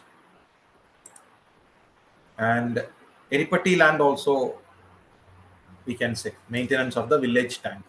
That comes by. So 1 and 3, we can say 1 and 3, that is part. Consider the following statement. The Cholas defeated the Pandyas and Chera rulers and established their domination over peninsular India in the early medieval times, of course. Yeah, okay. Then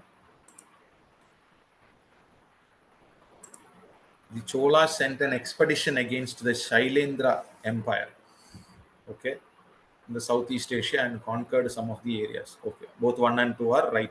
2003. Both 1 and 2 are right in this question. One consistent feature found in history of southern India was growth of small regional kingdoms rather than large empires because of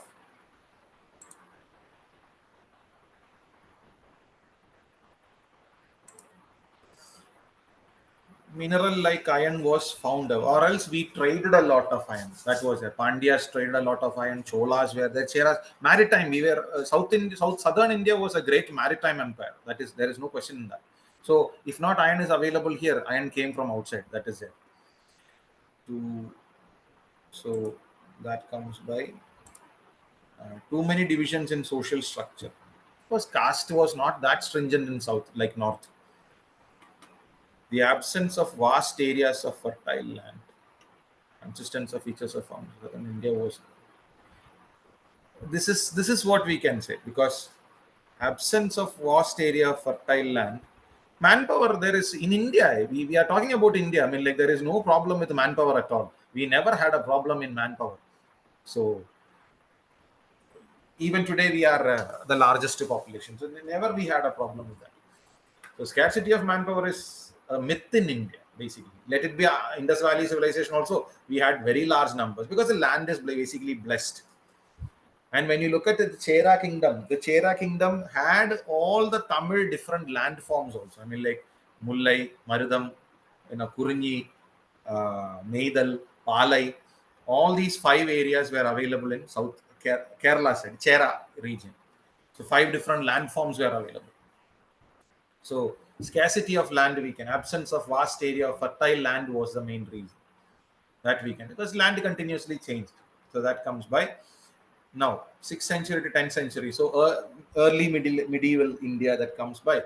Their invasions are coming, so Islamic empires are coming. So consider the following pairs. 2022. So dynasty: Nanuka, Jayashakti, Nagabhatta, and Bhoja. So okay.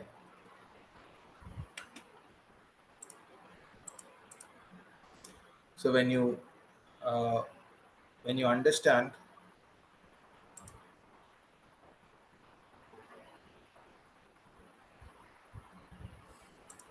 pairing, they have done with the pairing. Okay. So Nanuka is Chandela and Nagabhatta second, Gurjara Pratihara. Nagabhatta second was defeated by whom? Nagabhatta second was defeated by whom?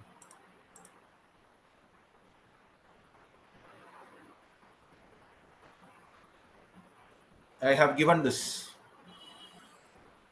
The Rashtrakuta emperor. The Rashtrakuta emperor comes by. He defeats whom?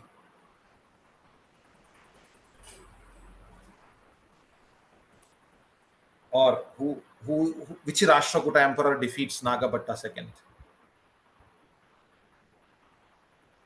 Some idea should be there. Danti Durga is first one. Danti Durga did not have anything to do with Nagabhatta.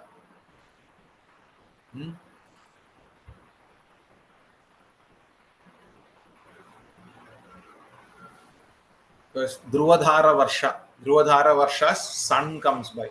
Govinda third. Govinda is the one who defeats Nagabhatta second. That comes by. So keep that in mind. So Nagabhatta, that question came in 2022. Then consider the following events in history of India 2020. History of India, following events, which is in chronological order. Chronological order. I have been always telling in the class, just keep very important with chronology. Chronology is very important. That please keep that in mind. So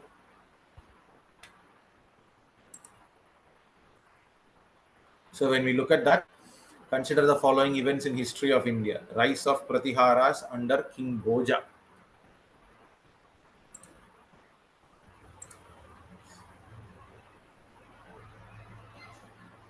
Establishment of Pallava power under Mahendravarman. Yes, Mahendravarman, 600 to 636. That is the time of Pallava power becoming very strong. Before that also, there is importance, 575 to 600. That comes by Simha Vishnu Avani Simhan. So, but we cannot give him that greatness. So Mahendravarman's power was checked by Pulakeshi II. That also comes by. So we can give second one is okay. Establishment of Chola, the Lord of the South. Parantaka Chola was considered as Lord of the South. So establishment of the Chola power was there by Parantaka Chola only. So 2, 3. First one, which of the chronological order? Chronological order, starting from the earliest. Okay. So Parantaka Chola. So after Pallava only Chola will come. That comes by. So 2. Okay. 2 comes by. 2 is first one. Then along with the Pallava, here Pala. Okay. When you talk about Pallava, then okay, Pala dynasty founded by Gopala. Exactly. So then they are contemporaries. Pallavas 2, 4. 2, 4. Then Pratiharas come in medieval. So Cholas are natural. 2, 4, 3, 1. 2, 4, 3, 1. So C is the answer for this one, this 2020 question. Then next one, consider the following statement, 2006. Consider the following statement. Ikshvaku rulers of South India were antagonistic towards Buddhism. Where are they? They were the followers of Shatavahanas. They are the ones who took whatever architecture was there for Shatavahanas. So definitely that is not the correct answer. Okay. The Pala rulers of Eastern India, Pala rulers of Bengal, Eastern India, were patrons of Buddhism. Of course, they were patrons. After Palas comes Sena. Senas were Hindu rulers. Palas were absolutely Buddhist rulers. So only 2. Here, this question, 2006 question, answer is only 2. So that comes by coming into some literatures that are there. Consider the following statement, 2024, last year's.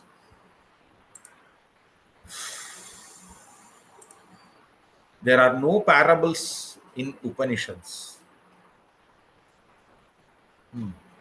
Upanishads were composed earlier than Puranas. Of course, parables are there in Upanishads. Repeated lengthy frames are there in Upanishads. Upanishads were composed earlier than Puranas. No, Upanishads were, Puranas come much later. No, Gupta period only Puranas were compiled. Compilation, they were told earlier, but before Puranas, what came by Upanishads? So here, 2024 answer is only 2. And coming into literature again, beautiful. With reference to ancient Indian history, consider the following pairs. So, Bilhana is Vikramanaga Deva Charitra. That comes by. So, Devi Chandraguptam by Vishaka Datta. That comes by. There itself it is not. So, then Hamira Mahakavyam Naichandasuri. That comes by. This Hamira Mahakavyam and all I have given in your Prithviraj Chauhan. Whenever you go and read Prithviraj Chauhan notes, there you can meet this particular Hamira Mahakavyam and all. That you will get it. I have given the details. Nayachanda Suri. Milindapano Nagarjuna. There I have given in your Sunga notes. When I have taught you Sunga, this Milindapano notes are come. Then Nidhi Vakyam, it is not written by Somadeva Suri. No, that is not done. So here only two pairs can be given, 1 and 3. Only two pairs are there. So that's a 2023 question. Then, which one of the following statements about Sangam literature is ancient South Sangam literature in ancient South India is correct?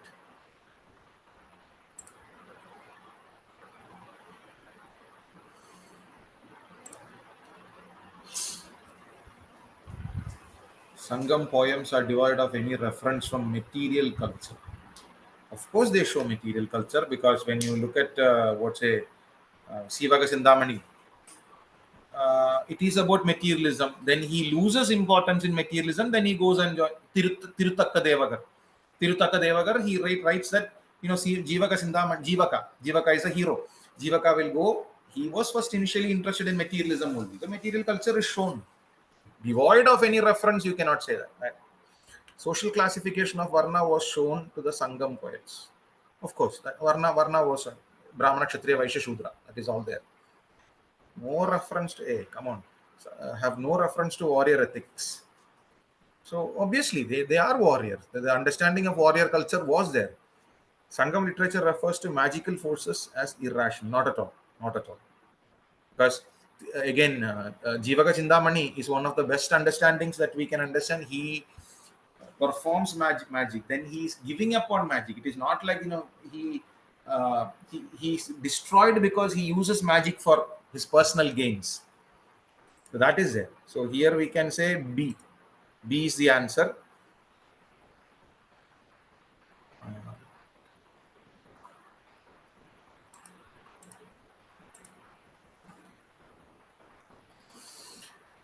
Mrichakadigam.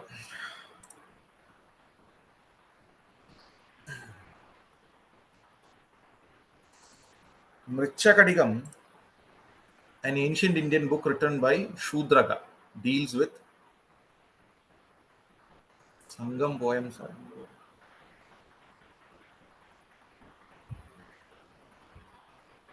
Mrichakadigam.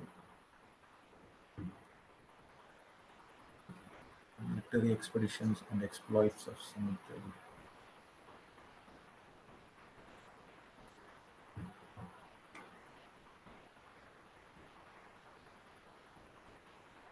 So this comes around for 4. 4, that is the answer that comes by. Then the next topic comes Vijayanagara Kingdom. So Vijayanagara Kingdom, again, same thing. Please, architecture is important. Keep that in mind. Which among the following rulers of Vijayanagara Empire constructed a large dam across Tungabhadra and canal adequate several kilometers long from capital city? Devaraya, the greatest of, or before Devaraya, second is which one? So Devaraya first is the one who makes credible establishment for the foundation of Hampi. That comes by. So keep that in mind. Then, regarding the taxation system of Krishna Devaraya, the rulers of Vijayanagar consider the following statements. Tax rate of the land was fixed, okay, on the quality of the land. Of course, it was done because getting an idea from Krishna Devaraya around the same time, immediately after the death of Krishna Devaraya, Akbar comes by. Akbar, brings in the Gazi Ilahi and all. Gaji Ilahi. The Gaji Ilahi concept and all, they adopted from Vijayanagar. That is one. Todarmal, that idea comes by. Then private owners of workshop paid an industrial tax. Of course, industrial tax was there. So these two are correct. So both 1 and 2 are correct in this particular 2016 question. Then consider the following statement. Narasimha Saluva ended the Sangama. How can Saluva Sangama Saluva Tuluva Aravid? So Narasimha Saluva ended the Sangama dynasty.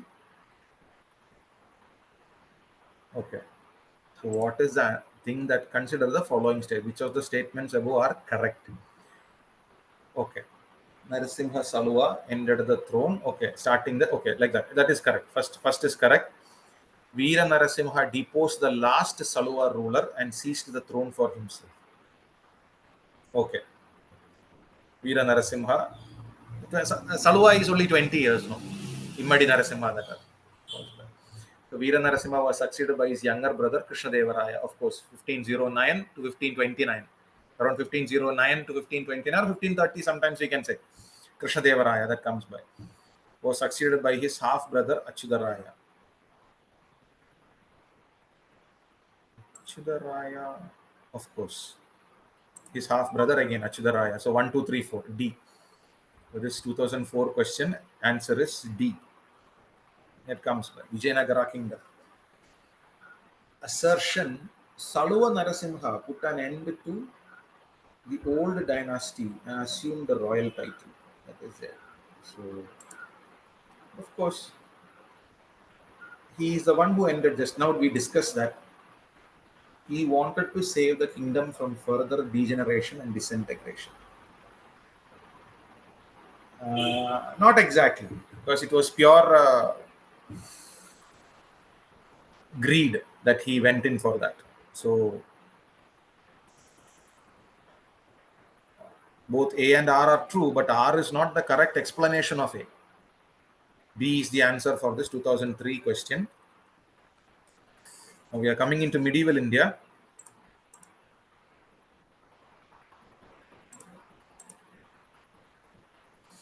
Delhi Sultanate was a series of 5 Islamic dynasties that ruled. Okay. With reference to Indian history, consider the following statement. Give me 5 minutes of break. We'll just come now. We'll then start. With reference to Indian history, consider the following statements. 2022 question. The first Mongol invasion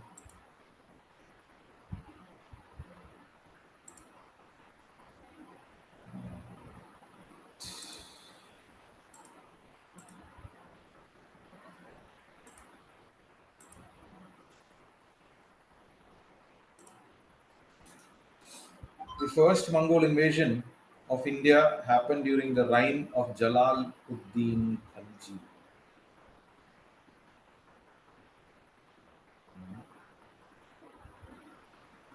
Not at all, because we know that the concept of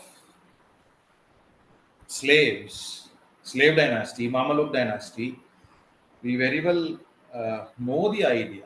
I mean, like,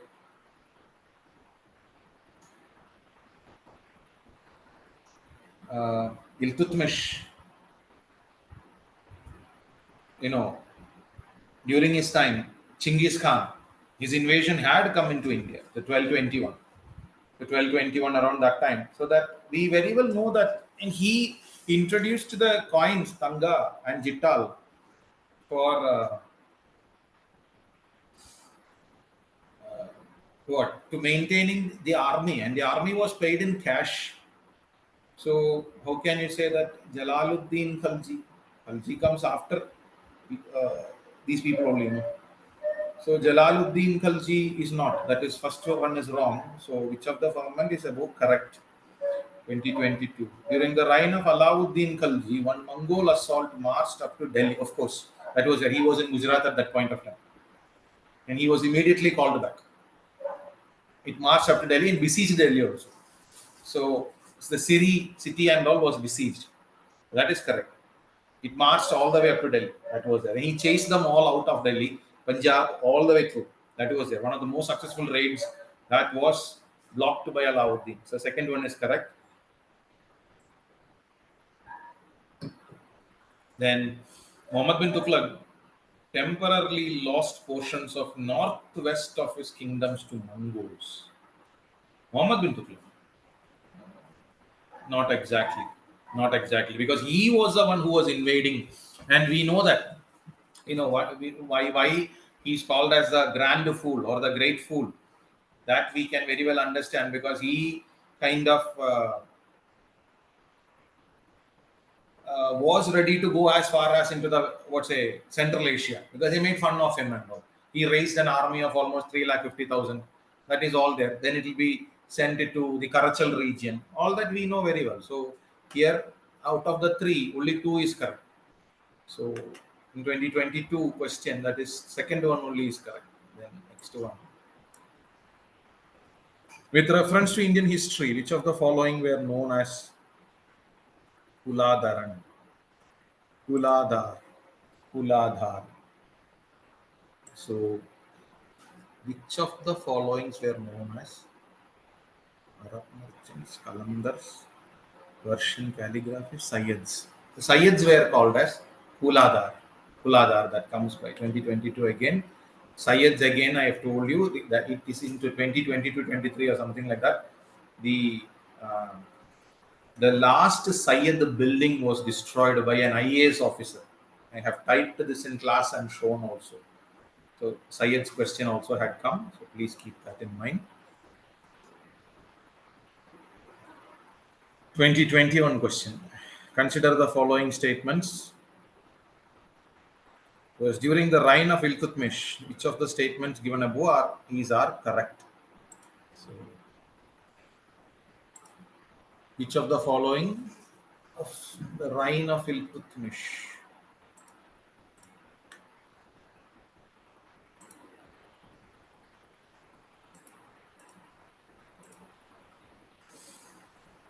Okay, which it was during the reign of Iltutmish that Chinggis Khan reached the Indus in pursuit of the fugitive Khwarazm prince. I have given the name of the Khwarazm prince also. What is that? What is the name of the Khwarazm prince? The prince of Persia, Jalaluddin Mangarbani. Jalaluddin Mangarbani. That is a name that was given. Okay, and then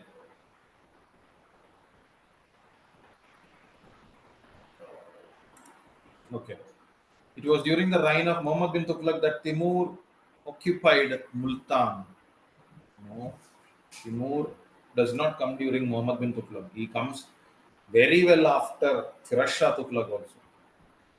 Timur occupied Multan and crossed the Indus. So that statement is wrong. That statement is wrong. Then it was during the reign of Devaraya II of Vijayanagar Empire that Vasco da Gama reached the coast of Kerala. Devaraya II. No, Devaraya II was not during the time. No. 1498 he comes. 1498. No, that is not the time of Devaraya II. Devaraya II was dead by then. So here we can understand one is the answer because only the Iltutmish Chinggis Khan that comes by. Jalaluddin Mangarbani, that is the only statement. So this 2021, only one is the answer. Only one is the answer that comes by, then the next one. With reference to history of India, consider the following pairs.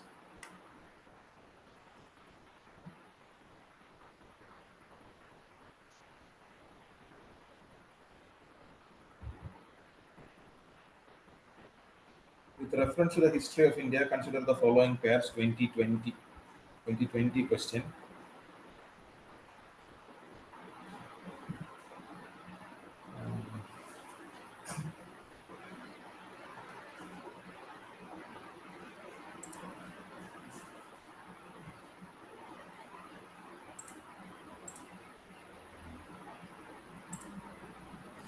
Orang in charge of treasury of the state. Orang was not in charge of the treasury of the state. That comes by. Then Banya. It's not bad.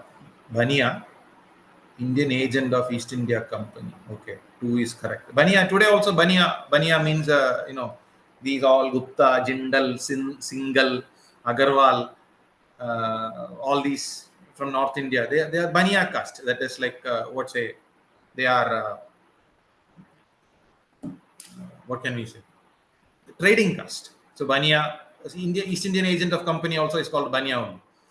Then Mirasidar, designated revenue payer to the state. Yeah. Mirasidar was the revenue collector, and he collects and pays. He's a middleman, kind of. So 2 and 3 is correct for this 2020 option. 2 and 3 is correct. 2019 question of Delhi Sultanate. In the revenue administration of Delhi Sultanate, the in charge of revenue collection was known as Amil. Amil, I have told you the same in, you can check your note. Alauddin Khalji. Alauddin Khalji dismissed of all the Hindus. Alauddin Khalji retained most of the whom Muslims. So he did not like the Hindus also. Hindus were made into a Zimmi status, second class citizen. Dhimmi, Zimmi, all that can be said. The Ikta system, okay, so consider the following that comes by 2019. So, of course, Amil we can say in that the Ikta system of sultans of Delhi was an ancient indigenous institution. Not exactly. Not exactly. Ikta system, sultans of Delhi was an ancient. No. They did not, because Ikta was a new form that was introduced. The office of the Mir Bakshi came into existence during the reign of Khalji sultans. No, it was Mir Bakshi was there from the slaves itself, so not Khaljis. So here we can say correct one is 1. This 2019 question, the correct answer is 1. That comes by then. Now coming into Mughals. So when we look into Mughals, again 2019, with reference to the Mughal India, what are the difference between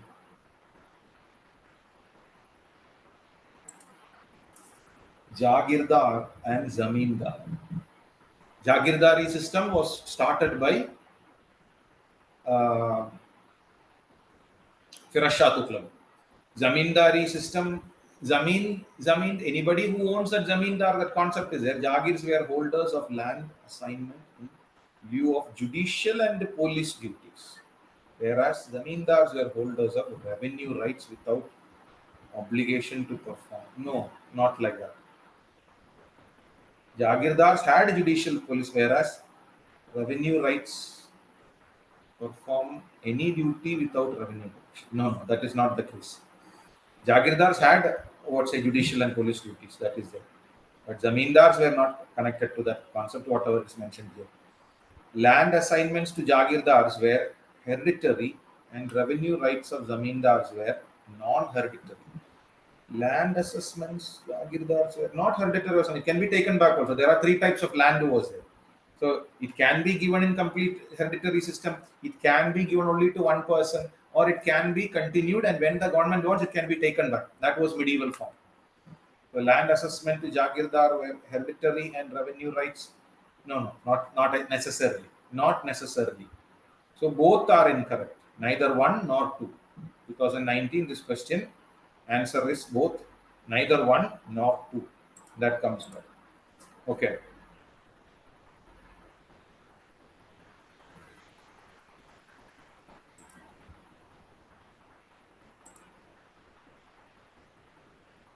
Consider the following. 2015 question. Introduction of gunpowder. Introduction of arch and dome in the regions of architecture. Arch and dome. Okay. Establishment of Timurid dynasty. Fine. Which among the following statements?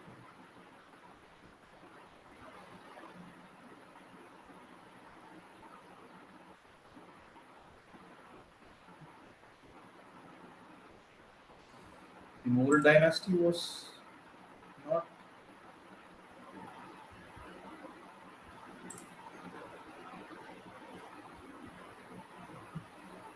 Gun was introduced. Gunpowder was already here long before itself. Gunpowder was already available. That is there. Arch and dome also is not coming during the Mughal period or something. Arch and dome comes from the Sultanate period itself. Establishment of the Timurid dynasty. Why? Because Mughals, Babur was the great grandson of Timur. So that's why Mughals can also be called as Timurid dynasty. So here we can go with 3 alone. So 3, 2015. Then, how did the Mughal Emperor Jahandar Shah reign come to an early 11 months of rule only? 2003, Jahandar Shah ruled only for 11 months. Because after Bahadur Shah first, Jahandar Shah comes back. He was roaming and enjoying the company of his girlfriend. What was her name? Udaipuri Mahal. Udaipuri Mahal was his companion. Basically, she ran the show. She was running the complete darbar. So finally, what happens? Jahandar Shah during his reign, he squanders the money. He completely wastes the money where he completely loses everything, and so he dies. So early end. No, that is Humayun, second one. So defeated by his nephew in a battle. No, sickness. No, he was strangled and killed. He was strangled basically and killed. So he was caught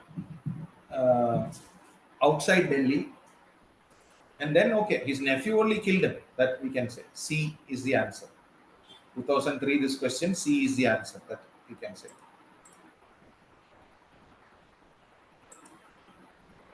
Okay, that comes by. Then now we are coming into advent of Europeans.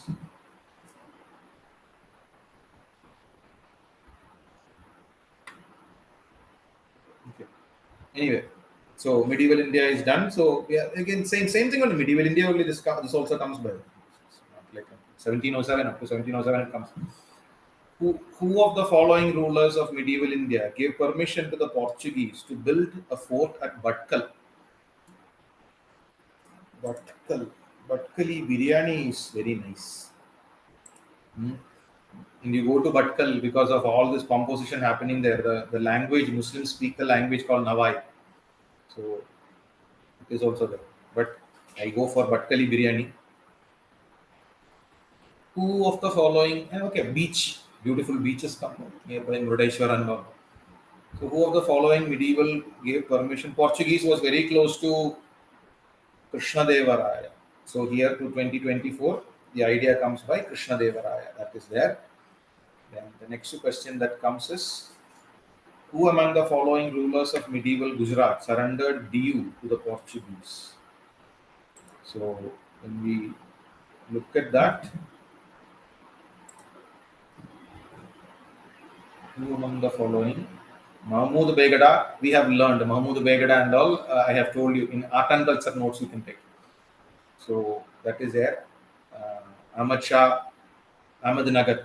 Ahmednagar comes because of Ahmad Shah. All that art and culture. Please check into that. Portuguese surrender comes during Bahadur Shah. Bahadur Shah's time is when the surrender of the same comes by. Then 2022. See, understand one thing. You are seeing this 2022, 2023, 2024, all that. So give more importance to companies. 2020 onwards, this has started. Now there is not much of questions coming on. Which one? Post 1885. That means, I'm not saying it won't come. Please don't take it like that. Don't blame me tomorrow if it comes also. But understand, they are giving more importance to Mahatma Gandhi if they are coming into modern India. They are giving importance to company. Learn the company areas very well. People avoid company. Now, it's not like that. 2020 onwards, check off all the question papers. This is what is happening. So do take much care into company. Don't quit on the company matters. All these questions that are coming, advent of Europeans also. Now, consecutively, we can see questions. So let us not take it so lightly. Please keep it in mind. So, in the first quarter of 17th century, in which of the following was factories of English East India Company located? First quarter of the that is 1700 to 1725. 1700 to 1725. Where was they situated?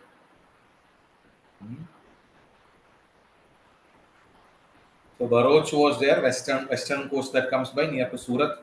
That I'm not talking about 1600s. They came in 1600s, okay.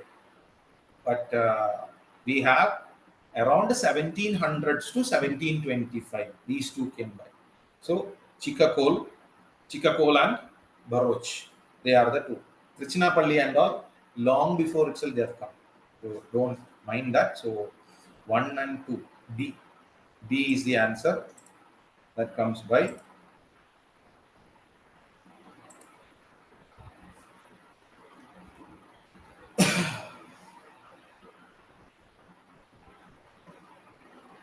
Chikkakole.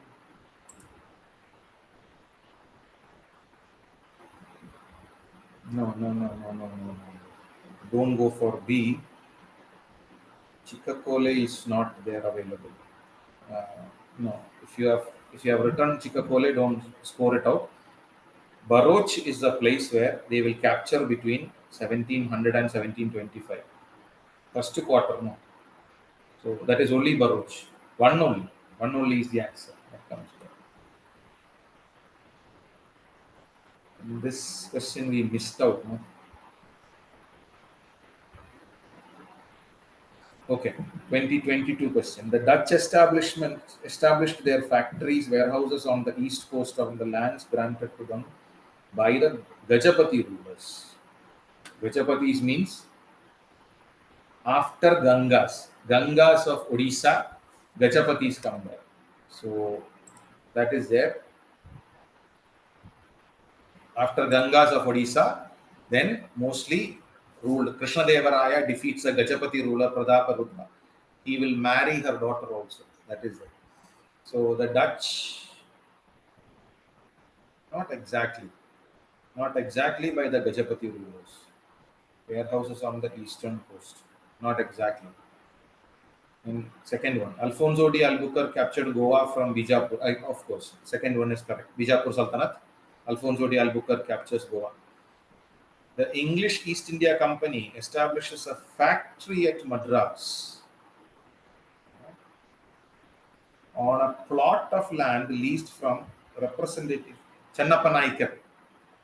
Channappa Naikar gives, he was kind of looking around. He was not even he's not a governor or something. He was the one who continued. That's why the name Chennai. Chennai comes by, and another statement that is there. One local lady was there, British lady. She fell in love. It's a kind of a fishing village. It was kind of a fishing village. This lady was kind of influenced by the people over there. That it was kind of made into another story. You must have seen that movie Madrasi Patna. Other beautiful songs are there. So kind of that lady, we don't know whether she fell in love with any Indian guy or something like that, but of course she fell in love with the people over there. It was because of her that they did not choose any other place. They chose Madras. So the person who gave Madras to British was Channappa Naikar. Today also, in recognition of his name only, Chennai comes back. So that name we are giving. We have already discussed about Bharuch. Then with reference to Pondicherry, consider the following statement. The first European power to occupy Pondicherry was the Portuguese. The second European power to occupy is the French.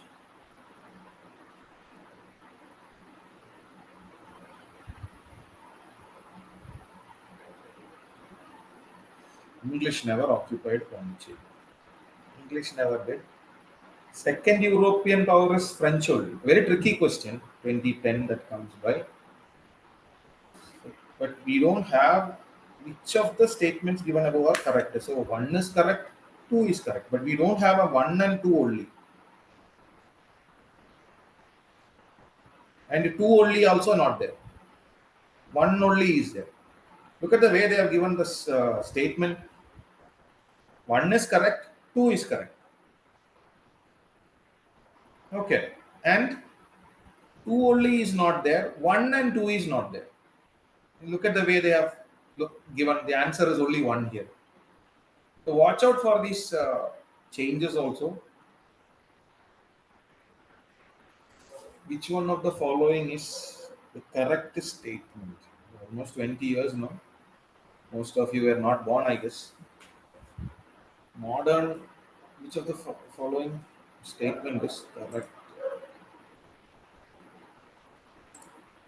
Modern Kochi was a Dutch colony till Indian independence. No. Dutch that was there, Kranganur, Jayakote, they without, so Kochi was under the influence of or the protection of Tipu. So Kranganur and Jayakote, which was in Kochi, was ruled by Dutch.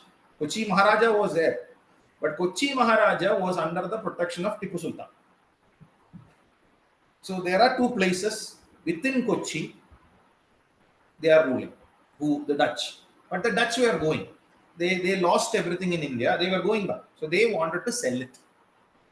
And the Maharaja of Travancore, South Kerala, Trivandrum, where I am coming from. So the South Kerala region, Travancore Maharaja was interested. They said because Dutch was very close to Travancore. Travancore was developed by Dutch. The army. The Travancore army is the first modernized state army of India by Martanda Varma, Maharaja Martanda Varma, by D. Lenoy. So he kind of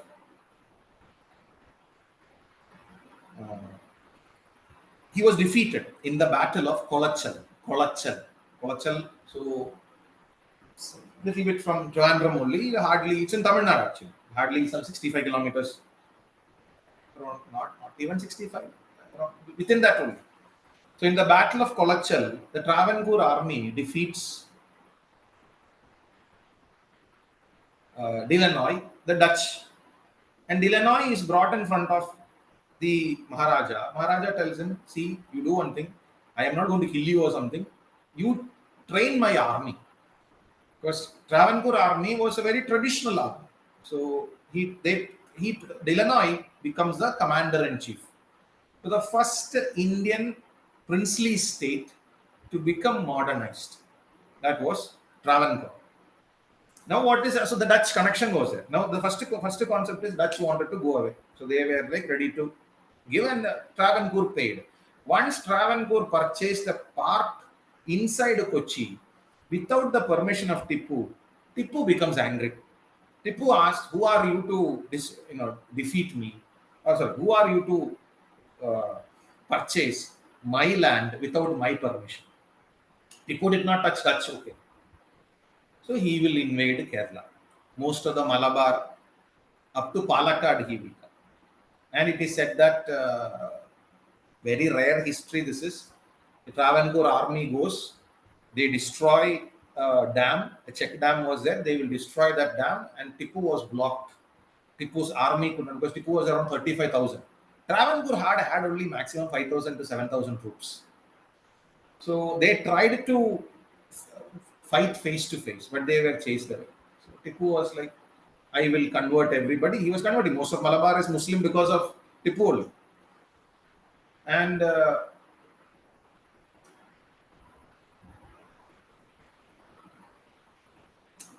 the level of atrocities Tipu has done to the Nayars of Kerala and the Kurgis of Karnataka is next level. And, when you read about these two, the level of atrocities done for these both are unparalleled. So, okay, let me come into the concept. So Tipu comes over, he destroys most of it. Again, some of the Nayar warriors were there, commandos who were sent like that. They chop while fighting Tipu's leg. I mean, like the ankle part will be cut off. Then Tipu will limp and go back. Tipu has never walked properly after that.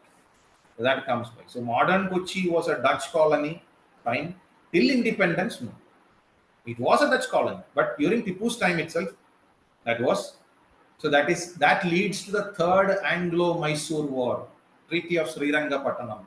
Okay, remember that. Dutch defeated the Portuguese and built Fort William in modern Kochi. Yeah, Dutch defeated the Portuguese and built Fort Williams in modern Kochi. Fine, that is a perfect thing that we can say. Kochi, that when you come to Fort Kochi, anytime you are visiting Kochi means Fort Kochi will come.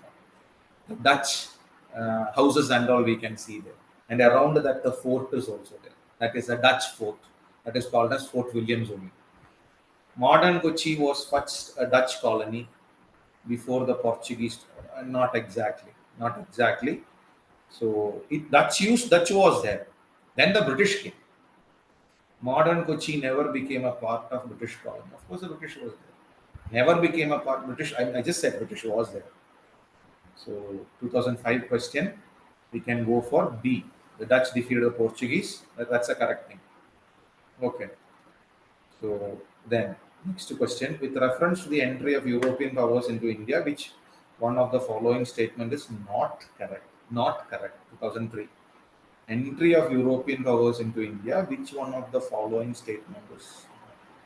Okay. Not correct. Okay. Portuguese captured Goa? No. 1505, 1506. That is the time Portuguese captures Goa. That comes there. The English opened their first factory. Hey, come on here. Surat. No. Which of the reference European powers in India? Which one of the? Not correct. No. It's okay. Factory. South India. Okay, fine. Okay. Masulipatam. Correct. South India. In Eastern India, the English company opened its first factory in Odisha. 1630. Of course, Odisha only they did. Under the leadership of Duplessis, the French occupied Madras. Yes, they occupied Madras, 1746. They did occupy, and it was given away, and it was supposed to be given to Anwaruddin. Anwaruddin was the Nawab of Karnataka. That was the understanding, because when the British and the French were going to start the war, Duplessis was called from Pondicherry and told by Anwaruddin, don't fight in my area. So Anwaruddin was made silent by Duplessis by telling him that I will give you Madras. But to help Duplessis, he called who from the Isle of modern day Mauritius. Modern day Mauritius region, Labordane. Labordane was called. Labordane will come with almost 3,000 French soldiers. He will help Duplessis win Madras. So Madras was captured. Okay. But Duplessis would have kept the promise also. But what happened? And who was taken prisoner? Clive. Robert Clive was taken prisoner. So Robert Clive was taken as a prisoner. Robert Clive is the reason for that. Robert Clive is the reason. He will tell, or he will go to Labordane, and then he was a great negotiator. A great negotiator. He will tell Labordane that I'll pay you. You go back to the Isle of France. Isle of France is modern day Mauritius. You go back. What is your need here? You are a governor of Isle of France, which is Mauritius of modern day. Well, what do you need for Madras for? That's where the character that is who Robert Clive becomes huge. So he will pay Labordane. Labordane will hand over Madras to British again. So now Nawab Anwaruddin is asking who? Duplessis, give me Madras. Madras is not there for Duplessis. That is why Nawab gets angry. Nawab will send an army against French. The Battle of Adayar, Battle of Santon in the Adayar River.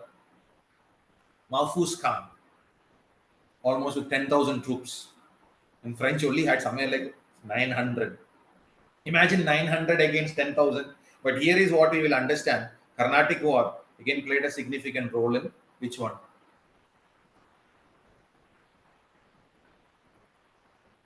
Technology.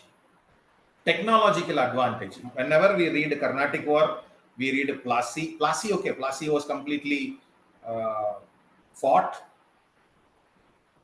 It was bribed by Robert Clive. Everybody, Omi Chand, Rai Durlab, then what's a Mir Jafar, obviously. Everybody was bribed. So the real understanding of the Indian rulers were understood, or the capabilities of what was India to fight was available in or was made in which area? Buxar. So Buxar is the real deal. Both British and what's the three forces, Mughal forces, Sujauddaulah and Mir Qasim. All of them fought. So Buxar is the real deal. Plassey was already fixed. Understood that. So Dupleix by then was, because he lost. So as I said, let me finish that. Dupleix was sent back to France. He was put in prison because he lost most of the territories. And when Nawab Anwaruddin asks, where is Madras? Dupleix cannot give. Who has gone away? Labordonnais has gone. So Anwaruddin will send his army against the French in Madras. The French will fight the Nawab's army across the river Adayar. 900 against 10,000.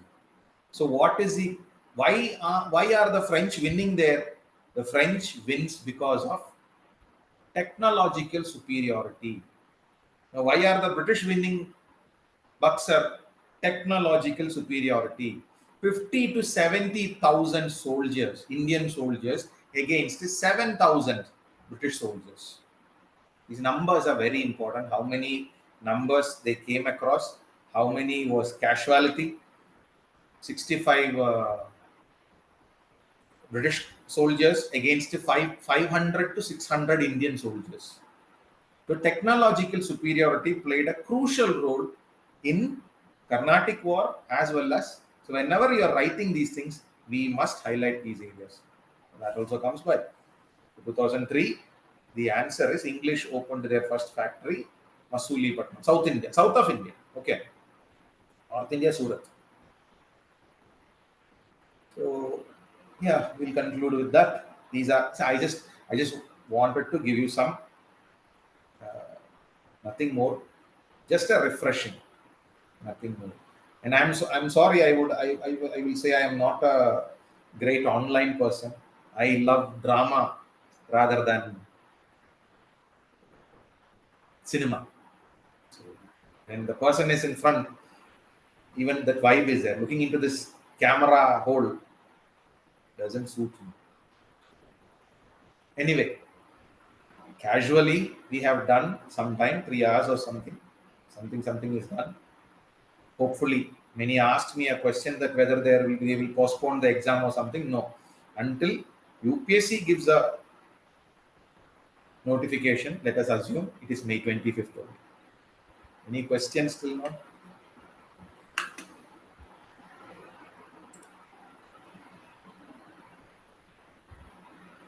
Any questions?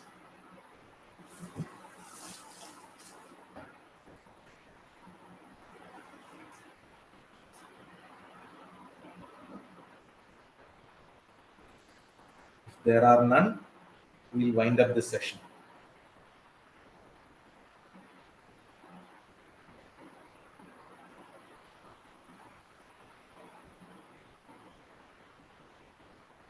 Sure, the slides will be given to you. Keep repeating old questions. That is what will give you some idea. Some tricks has been given here. So it's a good one that we could refer all these. Do question papers. You have studied well. So all that you studied, you can be impactful when you are more done with questions. So we'll see you then. Take care. Bye bye.